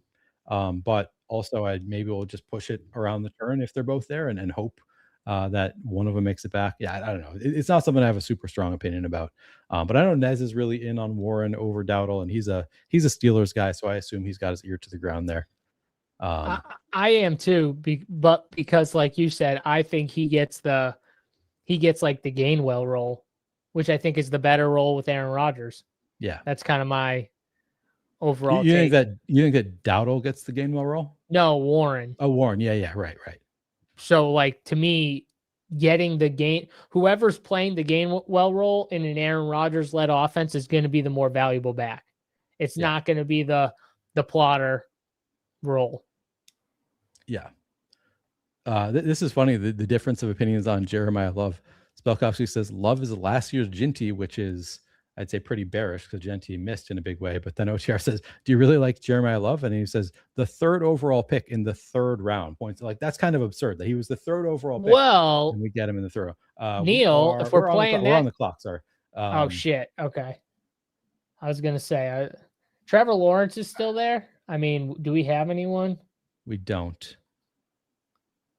I still think you could get him. Well, Chuba does make sense for our team. I like Josh Downs. Oh shoot! Didn't have time to click Chuba. Yeah, that's all right. I think Trevor Lawrence. I would have actually clicked Josh Downs potentially. That's okay. I think Trevor Lawrence at that fall is a decent pick.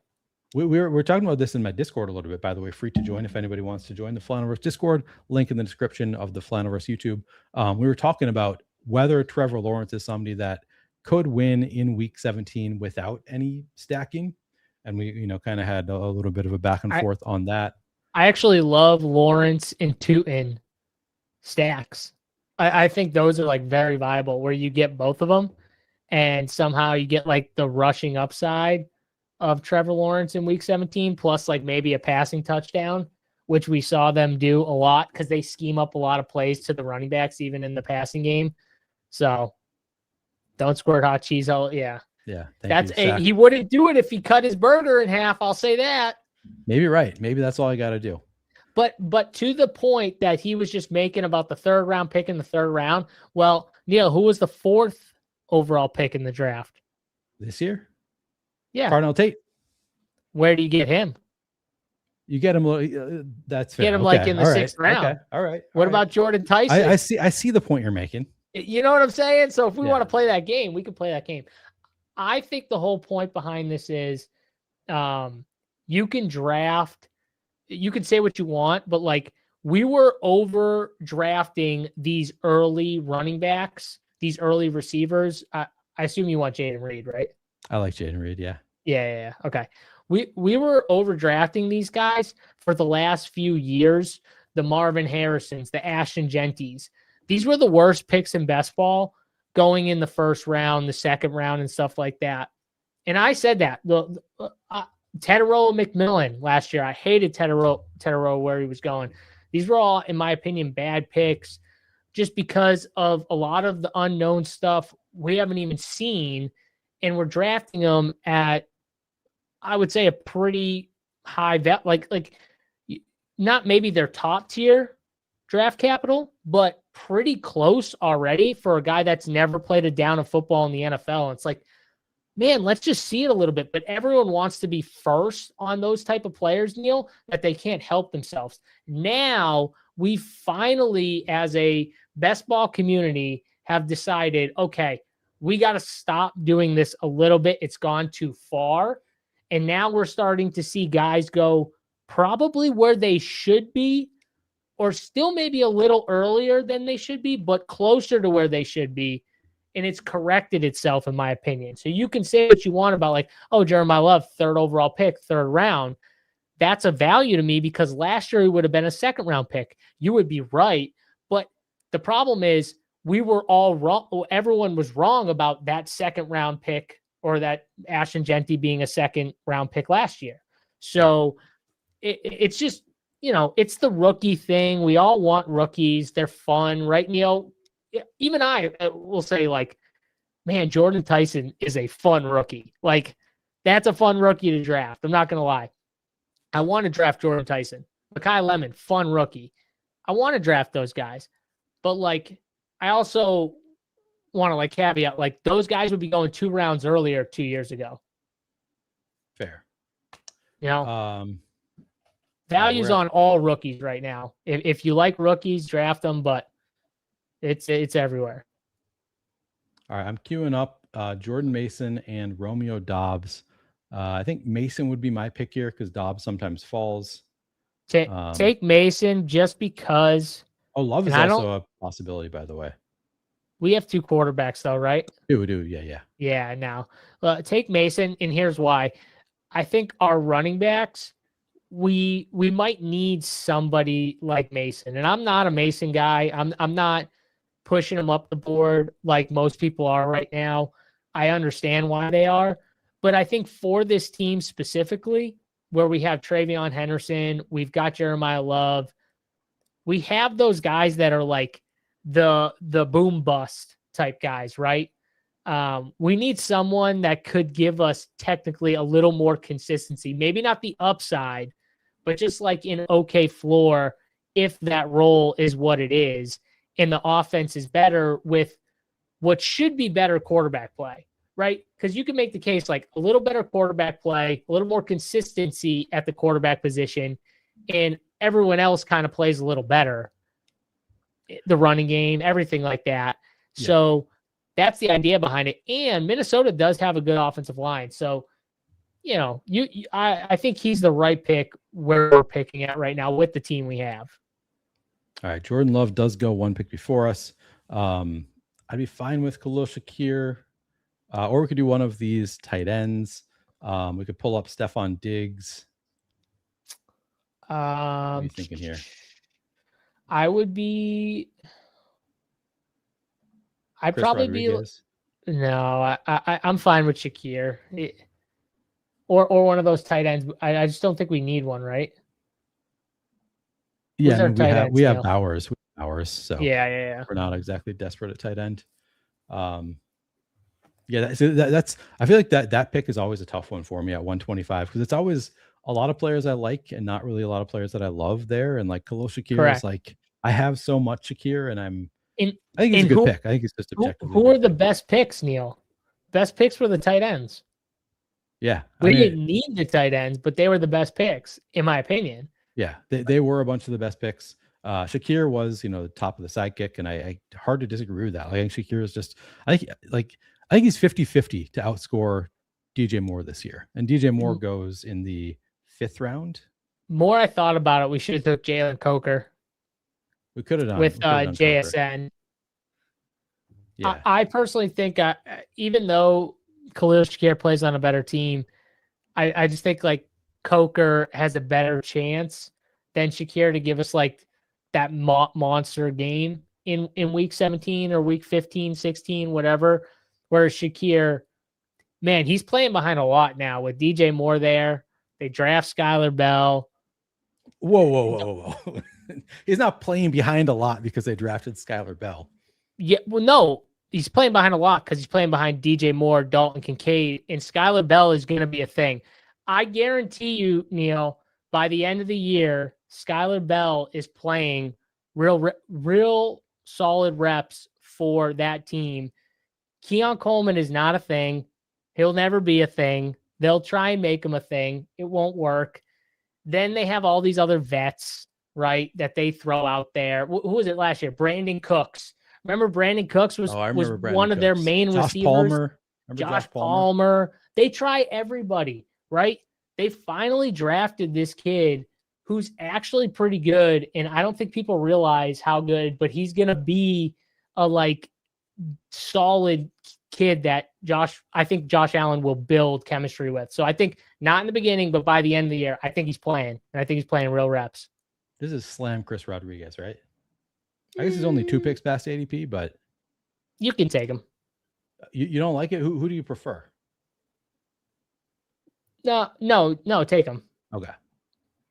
I think our team kind of needs someone like Chris Rodriguez too. Yeah, so exactly. Let me just go back to the burger conversation a little bit, because I just want to because I asked for chat to react to you cutting your burger and ask for reactions. By the way, before you talk about this, just to finish out, do you see Jim Jerry's comment? No. I didn't even see his comment. Where? Is it recent? It's recent. It's one of the last comments. Shakir the one right above it. Are going to benefit a lot from DJ Moore. It's the same argument for Hunter Henry being helped by Brown.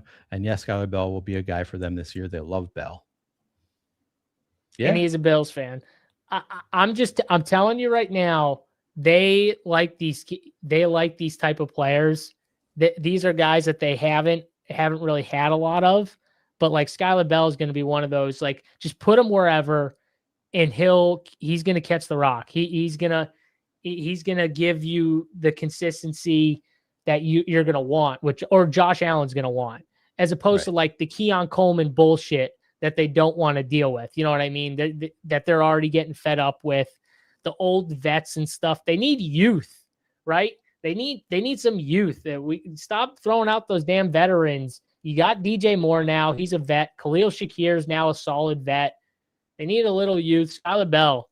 You don't like him, huh? You don't draft any Skylar Bell? Not been drafting him, but you convinced me on Skylar Bell for sure, especially on DraftKings. Yeah. So we're only at 4 receivers. I guess we have fairly strong receivers, but unfortunately we did not get Trevor Lawrence, who I was kind of counting on. We could do Brenton Strange here for our staff. Yeah. When you asked me who was the I'd go Strange. When you asked me who was the best pick, I was gonna say Chig to go with Trevor Lawrence, but then I was like, no, probably Chris Rodriguez is a little better pick. But I do think Chig and Brenton Strange are really good clicks in that range. Yeah. Well, especially because we have Trevor. I was hoping to get Travis Hunter, but he went at 136 in this one. He kind of goes all over the board. So he went really early in this one. And then Omar Cooper went. He also would have been a pick that would have been. So I think Brenton Strange, on a team where we took Trevor unstacked, now we get the stack there.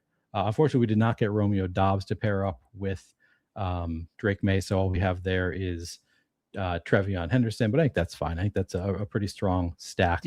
Do you like like a booty at the end of the draft? I don't do a ton of booty, but I'm open to it. I could do some booty. Only if you felt you needed another Patriot. Right. Sometimes Hunter. I do plenty of Hunter Henry also. Because it does seem like he wants to stay in New England. So yeah. I think he's an option. Not a fun click, obviously, but if you need a Patriot, I mean, Drake May is a quarterback though. Like Drake May, Trevion could get there. You know what I mean? For sure. They could work just those two. So JSU cutting his burger. Spencer Smith says, weird JSU. TubeSec says, never cut a burger unless it's monster size and can't fit in your mouth. Spelkowski, I don't cut burgers because I'm an American, but if they cut them in a place, I don't care. Charles says, my mom cuts her burger, but she raised me right. Full burger JSU on that Applebee's burger with a knife shit. JSU is wrong here, and I defend his warm water take. You're losing flavor, Spencer says. Sam says that he does cut his burrito, so there's that. Rich wants to put you on a watch list. I cut my burrito, actually. Yeah. How the hell do you cut it? Well, I sometimes do. You just cut it in half. Like, yeah. Oh no, because then it's just now it's coming out from both sides. Yeah. Well, no, you cut it in half and then you eat from the side that's cut open. Yeah, but now you have two of them to deal with. You do, yes. But is that a bad thing? Now you get two burritos. Well, that's true. that is a good point. You do get two burritos. We're up. Yeah. CJ Stroud at 164. That's pretty nice. Do we have a third? Yeah, I guess. We've only got two quarterbacks. Who's our Houston? Or no, we have a week 17 bring back. Yeah. I don't see anything else in this range. Yeah, no, I think that's pretty great. CJ Stroud at 164 because he's somebody that I've taken at 130 before, I think. So, yeah, that's fun. Yeah, he's a weird guy on DraftKings. I feel like he goes at 140 and he also falls sometimes where you get him at like 160 like we just did. It's very, very odd. Maybe some people just hate CJ Stroud after what he did last year. Yeah, I think that might be part of it. I don't eat those small ass burgers. I don't eat those small ass ones. What type of daiquiri to order? That's funny. Getting roasted in chat. That's all right. Oh, the Skull Dog has bacon jam on it. That sounds kind of fun. Roast me, but don't you dare put me in the word daiquiri in the same sentence. Do I strike you as a man?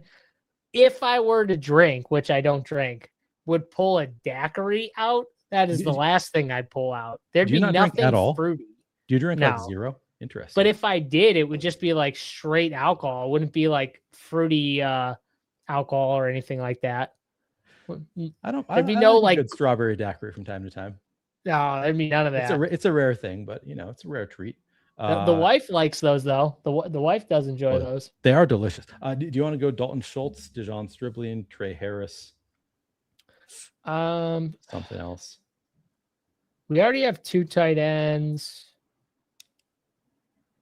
Tank Dell went, sadly. Oh, damn. Here's the wide receivers if you like any of them. I like Stribling, but Schultz pairs with CJ. We can just go Schultz here and then hammer out wide receiver the rest of the way. Okay. Yeah, we're at 3-5-4-3. So we could just like end it with a bunch of receivers or kind of take best available. I think this team probably needs receivers the rest of the way. Who are our receivers? Run it down real quick. Yep. So I'll run down the whole team. So we have at quarterback, Drake May, Trevor Lawrence, CJ Stroud. Running back, Jeremiah Love, Trevion Henderson, Jalen Warren, Jordan Mason, Chris Rodriguez. Receivers, and we only have 4. It's JSN, Luther Burden, Jaden Reed, and Khalil Shakir. And then at tight end, we have Brock Bowers, Brenton Strange, and Dalton Schultz. Well, at least we know we have 2 horses at receiver. Yeah, exactly. And we've got 4 that are all like, I think, pretty good. So it's not a strong receiver group. No. But we can make it strong with numbers now. Yeah, it's too bad Tank Dell went. That's I know. Bummer. I was counting on it. Red Sox postponed. Damn. Spencer's pick 8 here apparently. It's pouring. It's going to be pouring out here all day. That was a given. It's too bad. And I think thunder and lightning. If AJ Brown helps Hunter Henry, why does his absence help Goddard? Schrodinger's tight end. Why would his absence help Goddard? Well, one, I think Goddard and Henry are used a lot different, especially in the goal line. Just the way they get Goddard involved in the goal line, I think is very different. And also you can make the case, like, as crazy as this is, but like he's their second best pass catcher on the team. Or the second most comfortable that Jalen Hurts is throwing the football to. Stribling goes one before us. Calvin Ridley is the sidekick pick, but I'll pull up all the wide receivers. Antonio Williams, Dontavian Wicks, Jeremy Bernard, Pat Bryant. God, this is a rough range. Yeah. Dontavian Wicks. Williams goes with our. I'm not into Williams, but he goes with our Jaguars stack. He's also the faller. I'm not really into it either, but kind of fits the team. Yeah. Who knows? Maybe Washington doesn't sign a Right. receiver. Yeah, it's man. For It's a a team good- that needs wide receivers, we did run into a room that apparently took a lot of wide receivers. It is a good question though, Neil, about like the Dallas Goedert stuff. Like it does make sense. Like AJ Brown probably does affect Goddard in the whole offense more than we're giving it credit for. Yeah, like it could, like the whole Eagles offense could be a lot worse for sure. Just in general, yeah, it could be worse. So yeah, but I think also though everyone's like, okay, the OC's out, they got a new OC in, they're hoping that makes a difference. They bring in Mekhi Lemon, they draft Eli Stowers, they're hoping that those guys. So yeah, is it AJ Brown though? You make a good point. Like it probably does affect everyone more than we want to admit. Yeah, it is a good point. All right. And it probably hurts Saquon more than we want to admit too. Yeah, they could just load the box. They don't like throw it to him as much as in my head. I would think, you know. What do you like here? I am. God, I hate all these receivers. Ted Hurst or Bernard. All right, let's go with Jeremy. Go to the top of the kick. No buy overlap. Yeah, and then I'd say like if it comes back, like Noel, Pat Bryant. Speaking my language. You like Rashad Bateman at all? I would rather take shots on like Surratt or Walker or Lane personally, but if you want, yeah, like Tez Walker. I mean, we've seen the Rashad Bateman stuff. Like I don't know. I'm just not into it as much. But he had 9 touchdowns 2 years ago. I don't know. I guess I'm sort of hopeful that with a new offensive coordinator, they can turn things around. Yeah, I don't know. I feel like Walker and these younger guys are like maybe a better bet, but maybe I'm looking past the vet. Yeah, it's a like I don't think anybody really knows. We're all kind of guessing at what's going to happen. We're guessing. Yeah. So Surratt to me makes the most sense. Just as like a third receiver, if they don't bring anyone in. That's another spot though. Like, what if Steph Diggs goes to Baltimore? I hope that doesn't happen. Yeah. I don't want I wouldn't it to mind happen. it for my Diggs bags. I wouldn't mind it. For my Surratt bags, I wouldn't like it, but you know, it is what it is. Skylar Bell and Keon Coleman go to the same team here, by the way. Charles, really? making a bet against Khalil Shakir. I was gonna say to you we should draft Skylar Bell with the 20th pick, but okay, I guess we can't. All right, Hurst goes. You want to take Noel or Pat Bryant? Yeah, let's go. Is Pat Bryant already gone? Looks like he is. This room is ruthless. Yeah. Friends and family drafts, man. This room is absolutely ruthless. Yeah. We can't even draft Pat Bryant in the 18th round. Sad stuff. Jeez. I mean, he's been moving up, so that he might not even be listening to us. It might just be Pat Bryant bull. He's kind of all over draft boards lately. Who? Pat Bryant? Pat Bryant, yeah. Yeah, he makes sense. I mean, they obviously like him. It's just more like, oh, they added Jalen Waddle.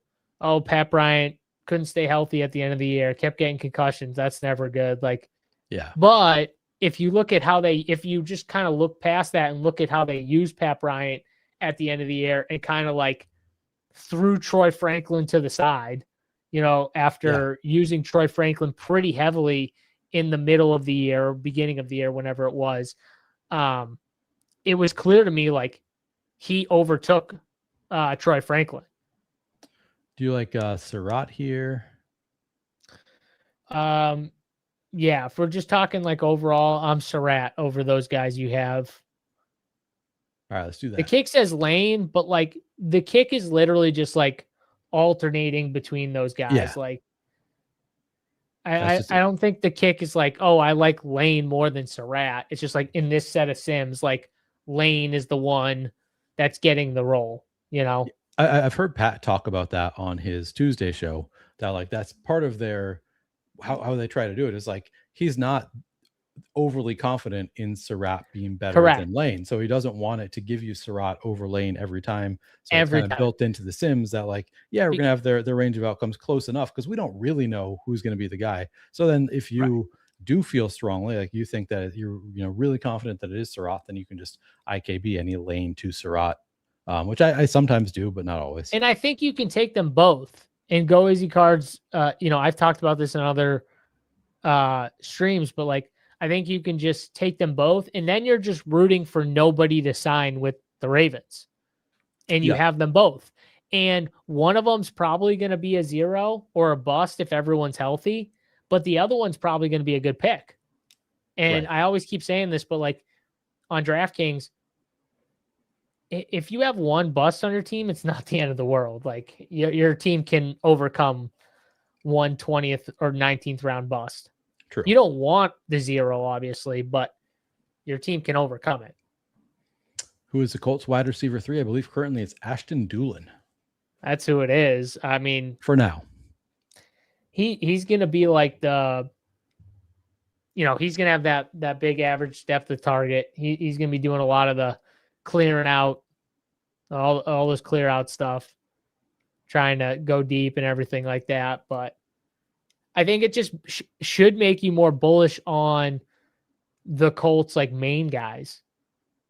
Because I see the Colts, I don't know if you see it this way, but like I see the Colts as being like a pretty condensed offense. Yeah. Similar in ways to like Atlanta, where it's like Kyle Pitts, Drake London, Bijan Robinson. How do you feel about Caleb Douglas in the 20th round? Or is it somebody else? Do you like Chris Purcell or somebody else better? No. Do Caleb Douglas. That's fun. We have Khalil Shakir. Got like a little game stack pairing right there. Fun. So the final team, we have a 3-5-9-3. I didn't even read off the last one because we needed to get into a new one. But the final team here, 3-5-9-3. The 3 quarterbacks are Drake May and Trevor Lawrence and CJ Stroud. Running backs are Jeremiah Love, Trevion Henderson, Jalen Warren, Jordan Mason, and Chris Rodriguez. Wide receivers, we have Jackson Smith and Jigba, Luther Burden, Jaden Reed, Khalil Shakir, Antonio Williams, Jalen Knoll, Jeremy Bernard, Elijah Surratt, and Caleb Douglas. And at tight end, we have Brock Bowers, Brenton Strange, and Dalton Schultz. So are we stacked up? We have Drake May with Trevi, I guess just Trevion Henderson as the stack with Drake May, but then we have Trevor Lawrence with Brenton Strange. We've got CJ Stroud with Dalton Schultz and Jalen Knoll. All in all, pretty stacked up team. I like it. How do you feel about the team? Yeah, I like the team. We're definitely going to be leaning on. We got a lot of youth at the wide receiver position, kind of at the running back, our 2 main studs too, but at least we got some vets at running back, to back them up a little bit. But wide receiver, we definitely need, Luther Burden to kind of show out and be the big ceiling, fantasy football stud that I think he can be, in JSN to pretty much play like he did last year for this team to hit. Because if not, Neil, our wide receivers are just going to be so bad. We're just not going to have like the depth at wide receiver, because I feel like when you scroll down our team after like that first 4 or 5, we just got a ton of young guys that like we don't really know how it's going to fall for them. It could fall really well for some of them, which we're going to need. We're going to need like a couple of those guys, but we still need like that consistency at wide receiver. So we need JSN and Luther Burden to really be smash picks here. But if they are, I think this team has a shot because we got top tight end.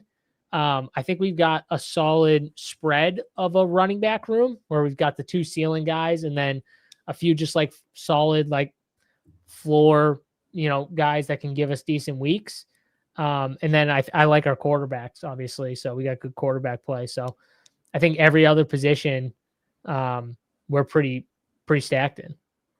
Agreed. Yeah, no, I feel really good about the way we built out the team. We're like we started with some strong receivers and we held off a while and we kind of built it out with depth. And I feel like we're going to be covered there. We're obviously, like you said, we're great at tight end with Brock Bowers, and then just adding on a couple more like decent mid-round tight ends.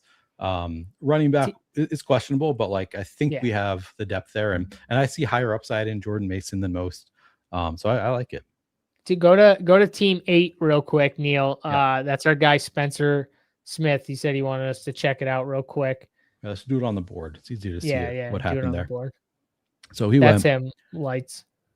Jonathan Taylor and Chase Brown, Zay Flowers, Josh Jacobs, Lamar Jackson, Marvin Harrison, DK Metcalf, Kyle Pitts, Blake Corum, Rashad White, Mark Andrews, Stephon Diggs, Aronde Gadsden, Denzel Boston, Jerry Jeudy, Aaron Rodgers, Nick Singleton, Tyreek Hill, and Shadur Sanders. Oh, and Brandon Ayuk. So we had my only real dislike about this team is a lot of zero risk at the end. To me, a little bit more zero risk than I would like. I love the start. Like I think that Jonathan Taylor, Chase Brown, Josh Jacobs, 3 in your first 4, and then you got Zay Flowers stacked up with Lamar Jackson right away. Love that. Marvin Harrison, I think definitely breakout candidate. DK Metcalf, not my favorite pick, but I think he's fine at 80. Kyle Pitts at 89 as your tight end 1. Okay. Love Blake Corum at 104. Rashad White at 113. I think is pretty strong. Mark Andrews added onto the stack. Stephon Diggs at 137. Love that pick. Aronde Gadsden, I think is fine as a upside swing tight end 3. A lot invested in Cleveland. I guess maybe it's just those 2 with Boston and Jeudy. Well, you got Rodgers. That Cleveland Indy games week 17. He's got JT, right? Yeah, he does have JT. That's a good call out. Yep. Singleton at 200, I think is fine. Yeah. Some zero risk there, but I think it's fine. But then Tyreek Hill to me is, and I know he recently posted videos of him working out and stuff. I think there's a real chance he just doesn't play this year. Same thing with Brandon Ayuk. Like you said, it's a 20-round draft, so like you can take a 0 in a 20-round draft. It's not the end of the world. The team could still certainly work out. Certainly, it's just I don't love taking Tyreek Hill, Brandon Ayuk right now.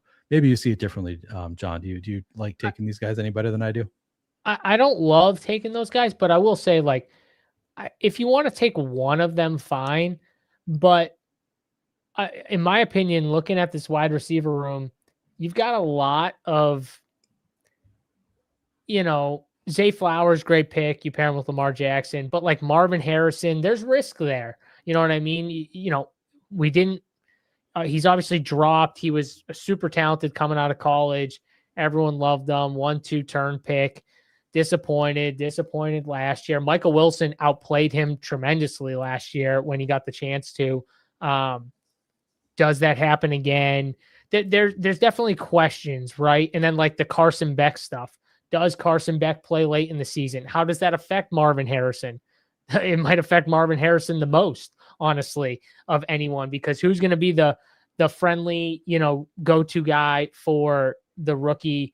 Probably not Marvin Harrison. Probably going to be like Trey McBride. You know what I mean? If you want to make that case or something like that. But DK Metcalf, I'm fine with. You can say like number 1 receiver. Okay. I think Michael Pittman's actually the better bet. I think he just fits better with Aaron Rodgers.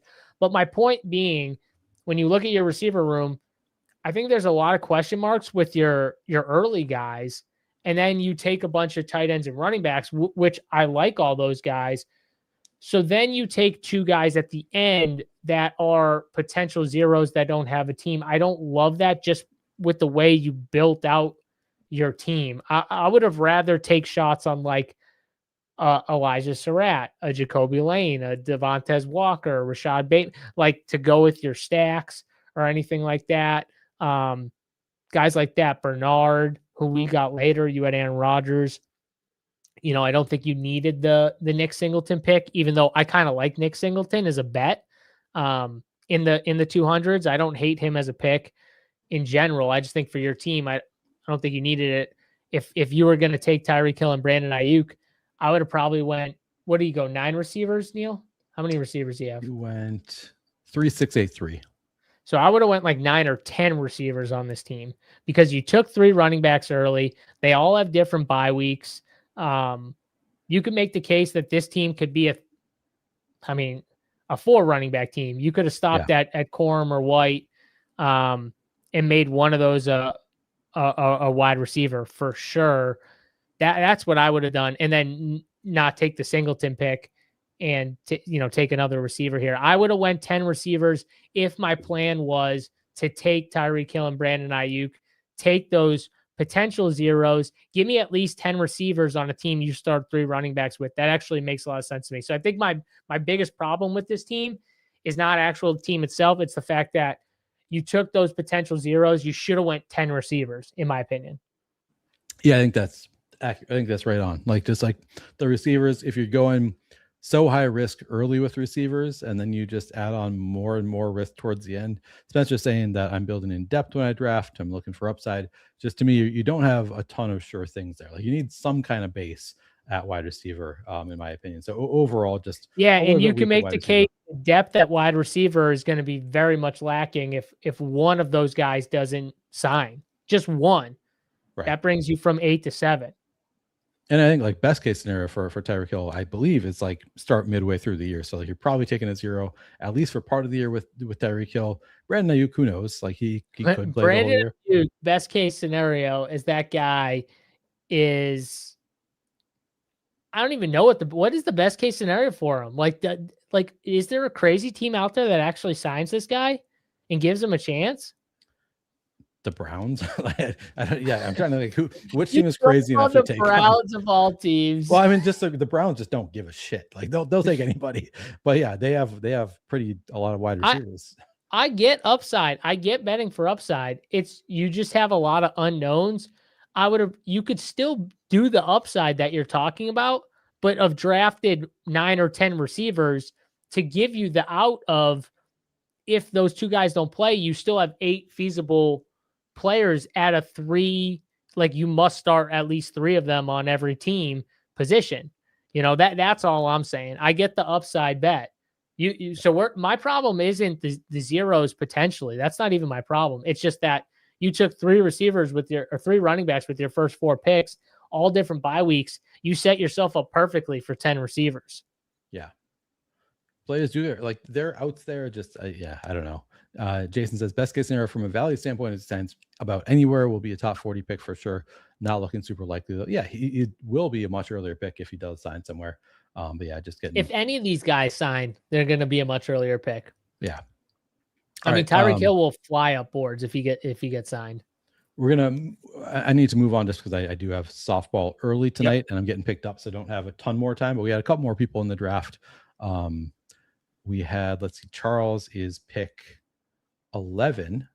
I think it was Charles who said, if you want to see, what did Charles say?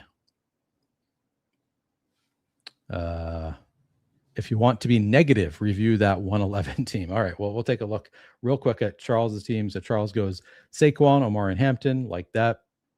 Jalen Waddle at 35, Josh Allen at 38. So a bit of a fall there. Christian Watson, BTJ, Cortland Sutton, Bo Nix at 86, Dalton Kincaid at 107, Jacoby Myers at 110, Jalen Coker, Tyrone Tracy, Tyler Rozier, Jonah Coleman, AJ Barner, Trey Harris, Keon Coleman, Skylar Bell, Pop Douglas, and Theo Johnson is the team. So that's 2, 5, 10, 3. So the quarterbacks are Josh Allen and Bo Nix. I think those are pretty strong. And like Bo Nix at 86 is obviously a bit of a reach. I don't know. What do you think about that? Because he took Cortland Sutton and Bo Nix back to back.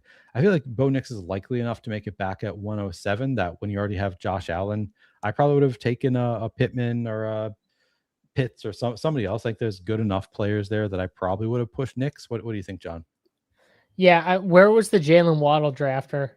He is the He has both. So Oh, he I guess had that's part. both. That is part. He has Jalen Waddle, Cortland Sutton, Yeah, and Bo Nix. So maybe he just really wanted to make sure he got him. I think, yeah, he did really want to make sure he didn't get sniped on Bo Nix. My problem is though is so you already have like the two main pieces that go early with him, but also you already have a stud quarterback. That's Right. actually my problem with reaching on Bo. I would actually have no problem with him reaching on Bo Nix if he didn't take the Josh Allen. But since he took the Josh Allen, I would take the risk that Bo Nix can make it back to me just because I have the security of the best quarterback in fantasy football. So if he doesn't get back to me, I'm okay. You still have two good players in Jalen Waddle and Cortland Sutton on an offense that you know is going to throw the ball a ton. It's not the end of the world, right? You can draft still some Patriots late. You could have drafted a Romeo Dobbs or a Hunter Henry and got like a Patriot or something for a week 17 thing. So, for me, I actually would like the Bo Nix pick better where he got it because he is on the end of a board, Neil. So it's still like you are asking for a lot for him to make it back to you when you're on the end of a board. So I get being worried, but it's the Josh Allen pick that makes me not like where he took Bo Nix. Yeah, I think that's exactly right. Like because you didn't really need a quarterback, he could have pushed it. I think 107 is like right at ADP for Bo Nix, so it's not even like It is. especially when you have both the pass catchers, it's like probably greater than 50% a chance he makes it back. He is, sometimes getting steamed up. So not definitely making it back, but there's a pretty good chance, I think. So yeah, I think, but I agree with you. Like the big deal is just like you already have Josh Allen. You don't really need in to the push fourth it. round too. Like it's a solid value on Josh Allen. Yeah, exactly.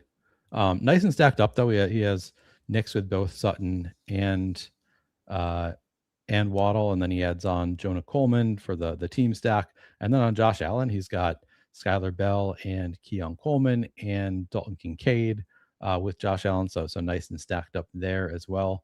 Yeah, I think it makes sense for this to be a 2 quarterback team. The running backs, he starts with 2 and then he waits a while. I like that. Barkley Hampton waits until Tracy Algier and Coleman. So like not a ton of depth, but I think it's a fine 5 running back room. Strong wide receivers, and then tight ends. He has 3. They are Kincaid, Barner, and Theo Johnson. It's like borderline deep enough. I guess Theo Johnson could do something. Barner is going to be a fine tight end too, I think, and Kincaid probably fine as a tight end 1. Yeah, I think that team is fine. I don't, not too negative about it. Yeah, I mean, you could poke holes in the tight end being a little weaker, like just from that's the third tight end spot. But I do like Barner. He has Josh Allen to pair up with Dalton Kincaid, so it's not horrible as long as listen, if Kincaid gets an expanded role and isn't being taken out all the time, he's going to be a smash pick where he's going right now on DraftKings. So Right. you have that upside, and I think AJ Barner is a smash pick at 171 or whatever his ADP is on DraftKings. I think he's a very valuable pick over on DK where he's going right now. Yep. Charles says normally I let him fall, but last draft naked Knicks went and I wanted the stack. Yeah, I mean that is true. He does sometimes go naked. People want to throw on a late Pat Bryant or something. Yep. Always a That's risk. the problem with those late those late stack teams. Like everyone knows, oh, I can do naked Bo Nix, and if not, like Pat Bryant's there. Yeah.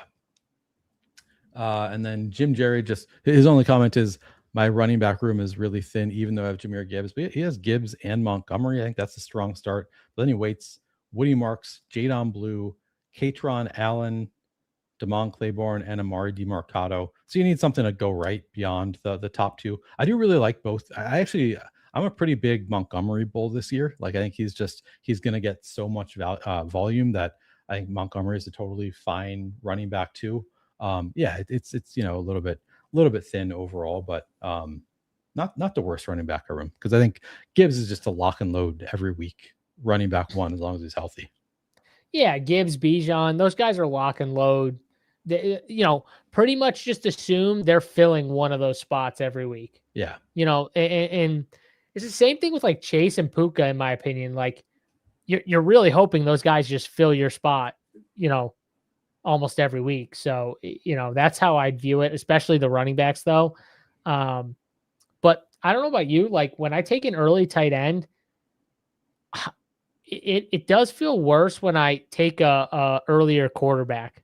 And I know it fits his team with Devontae and Mike Evans, but he took 2 early tight ends kind of because of the Tucker Kraft thing. Right. And I think that's what made the running back thing look much worse, right? Was because he took those 2 tight ends and then Hurts in there. But yeah, I agree with you. Like the running back room, it's just a lot of bets that are very risky to hit early. So you're going to need a lot for Montgomery and Gibbs early. Yeah, exactly. All right. I need to get a move on. So we will get out of here. John, anything else that you need to tell people about? What do you have coming up this week? Well, I'm going to go and eat my burger that I am going to cut up. Look at this guy. But no, I'm just kidding. I already ate. But I got a show tomorrow, 9 or 8 p.m. Eastern with Sacrilegious. We'll be ripping some more DraftKings drafts over on the Rumpier Sports and the Legendary Upside channel. So check that show out with Sac. And then Thursday with my guy Felix. And then back on Friday with, I think, Connor Allen, who will be joining me on the channel. So, yeah, a bunch of stuff going. We'll do another high-stakes stream on Sunday. Been doing those. A lot of fun. Training camp. I think everyone reports the 28th. So, should be fun once all the teams report by next week. We're getting there. So close now. All right. Well, check out those streams with John. I will be doing my podcast, doing a live recording at 4:30 Eastern tomorrow with Davis Maddock. So come tomorrow for the live stream of the Best Ball Whenever podcast. Tell Davis that I personally blame him for the Terrence Ferguson smoke and the ADP rise. He's 100% to blame for that. Yeah. I personally blame him for my Terrence Ferguson going from 30% to like 22 or 21 or whatever it is. No, I can't get him anymore. I know. Ridiculous. He's moved way up. Yeah, it's definitely Davis's fault. So I'll let him know that. Yeah. So come if you want to join for the live recording tomorrow. Otherwise, it'll be out wherever you get your podcasts on Thursday. In the meantime, please do like, subscribe, comment. If you have any comments, all of that is very helpful to us both on both of our YouTube channels, The Flannelverse and Rumpier Sports. All right. Thanks, John. Thanks, everybody else. We'll see you next Tuesday.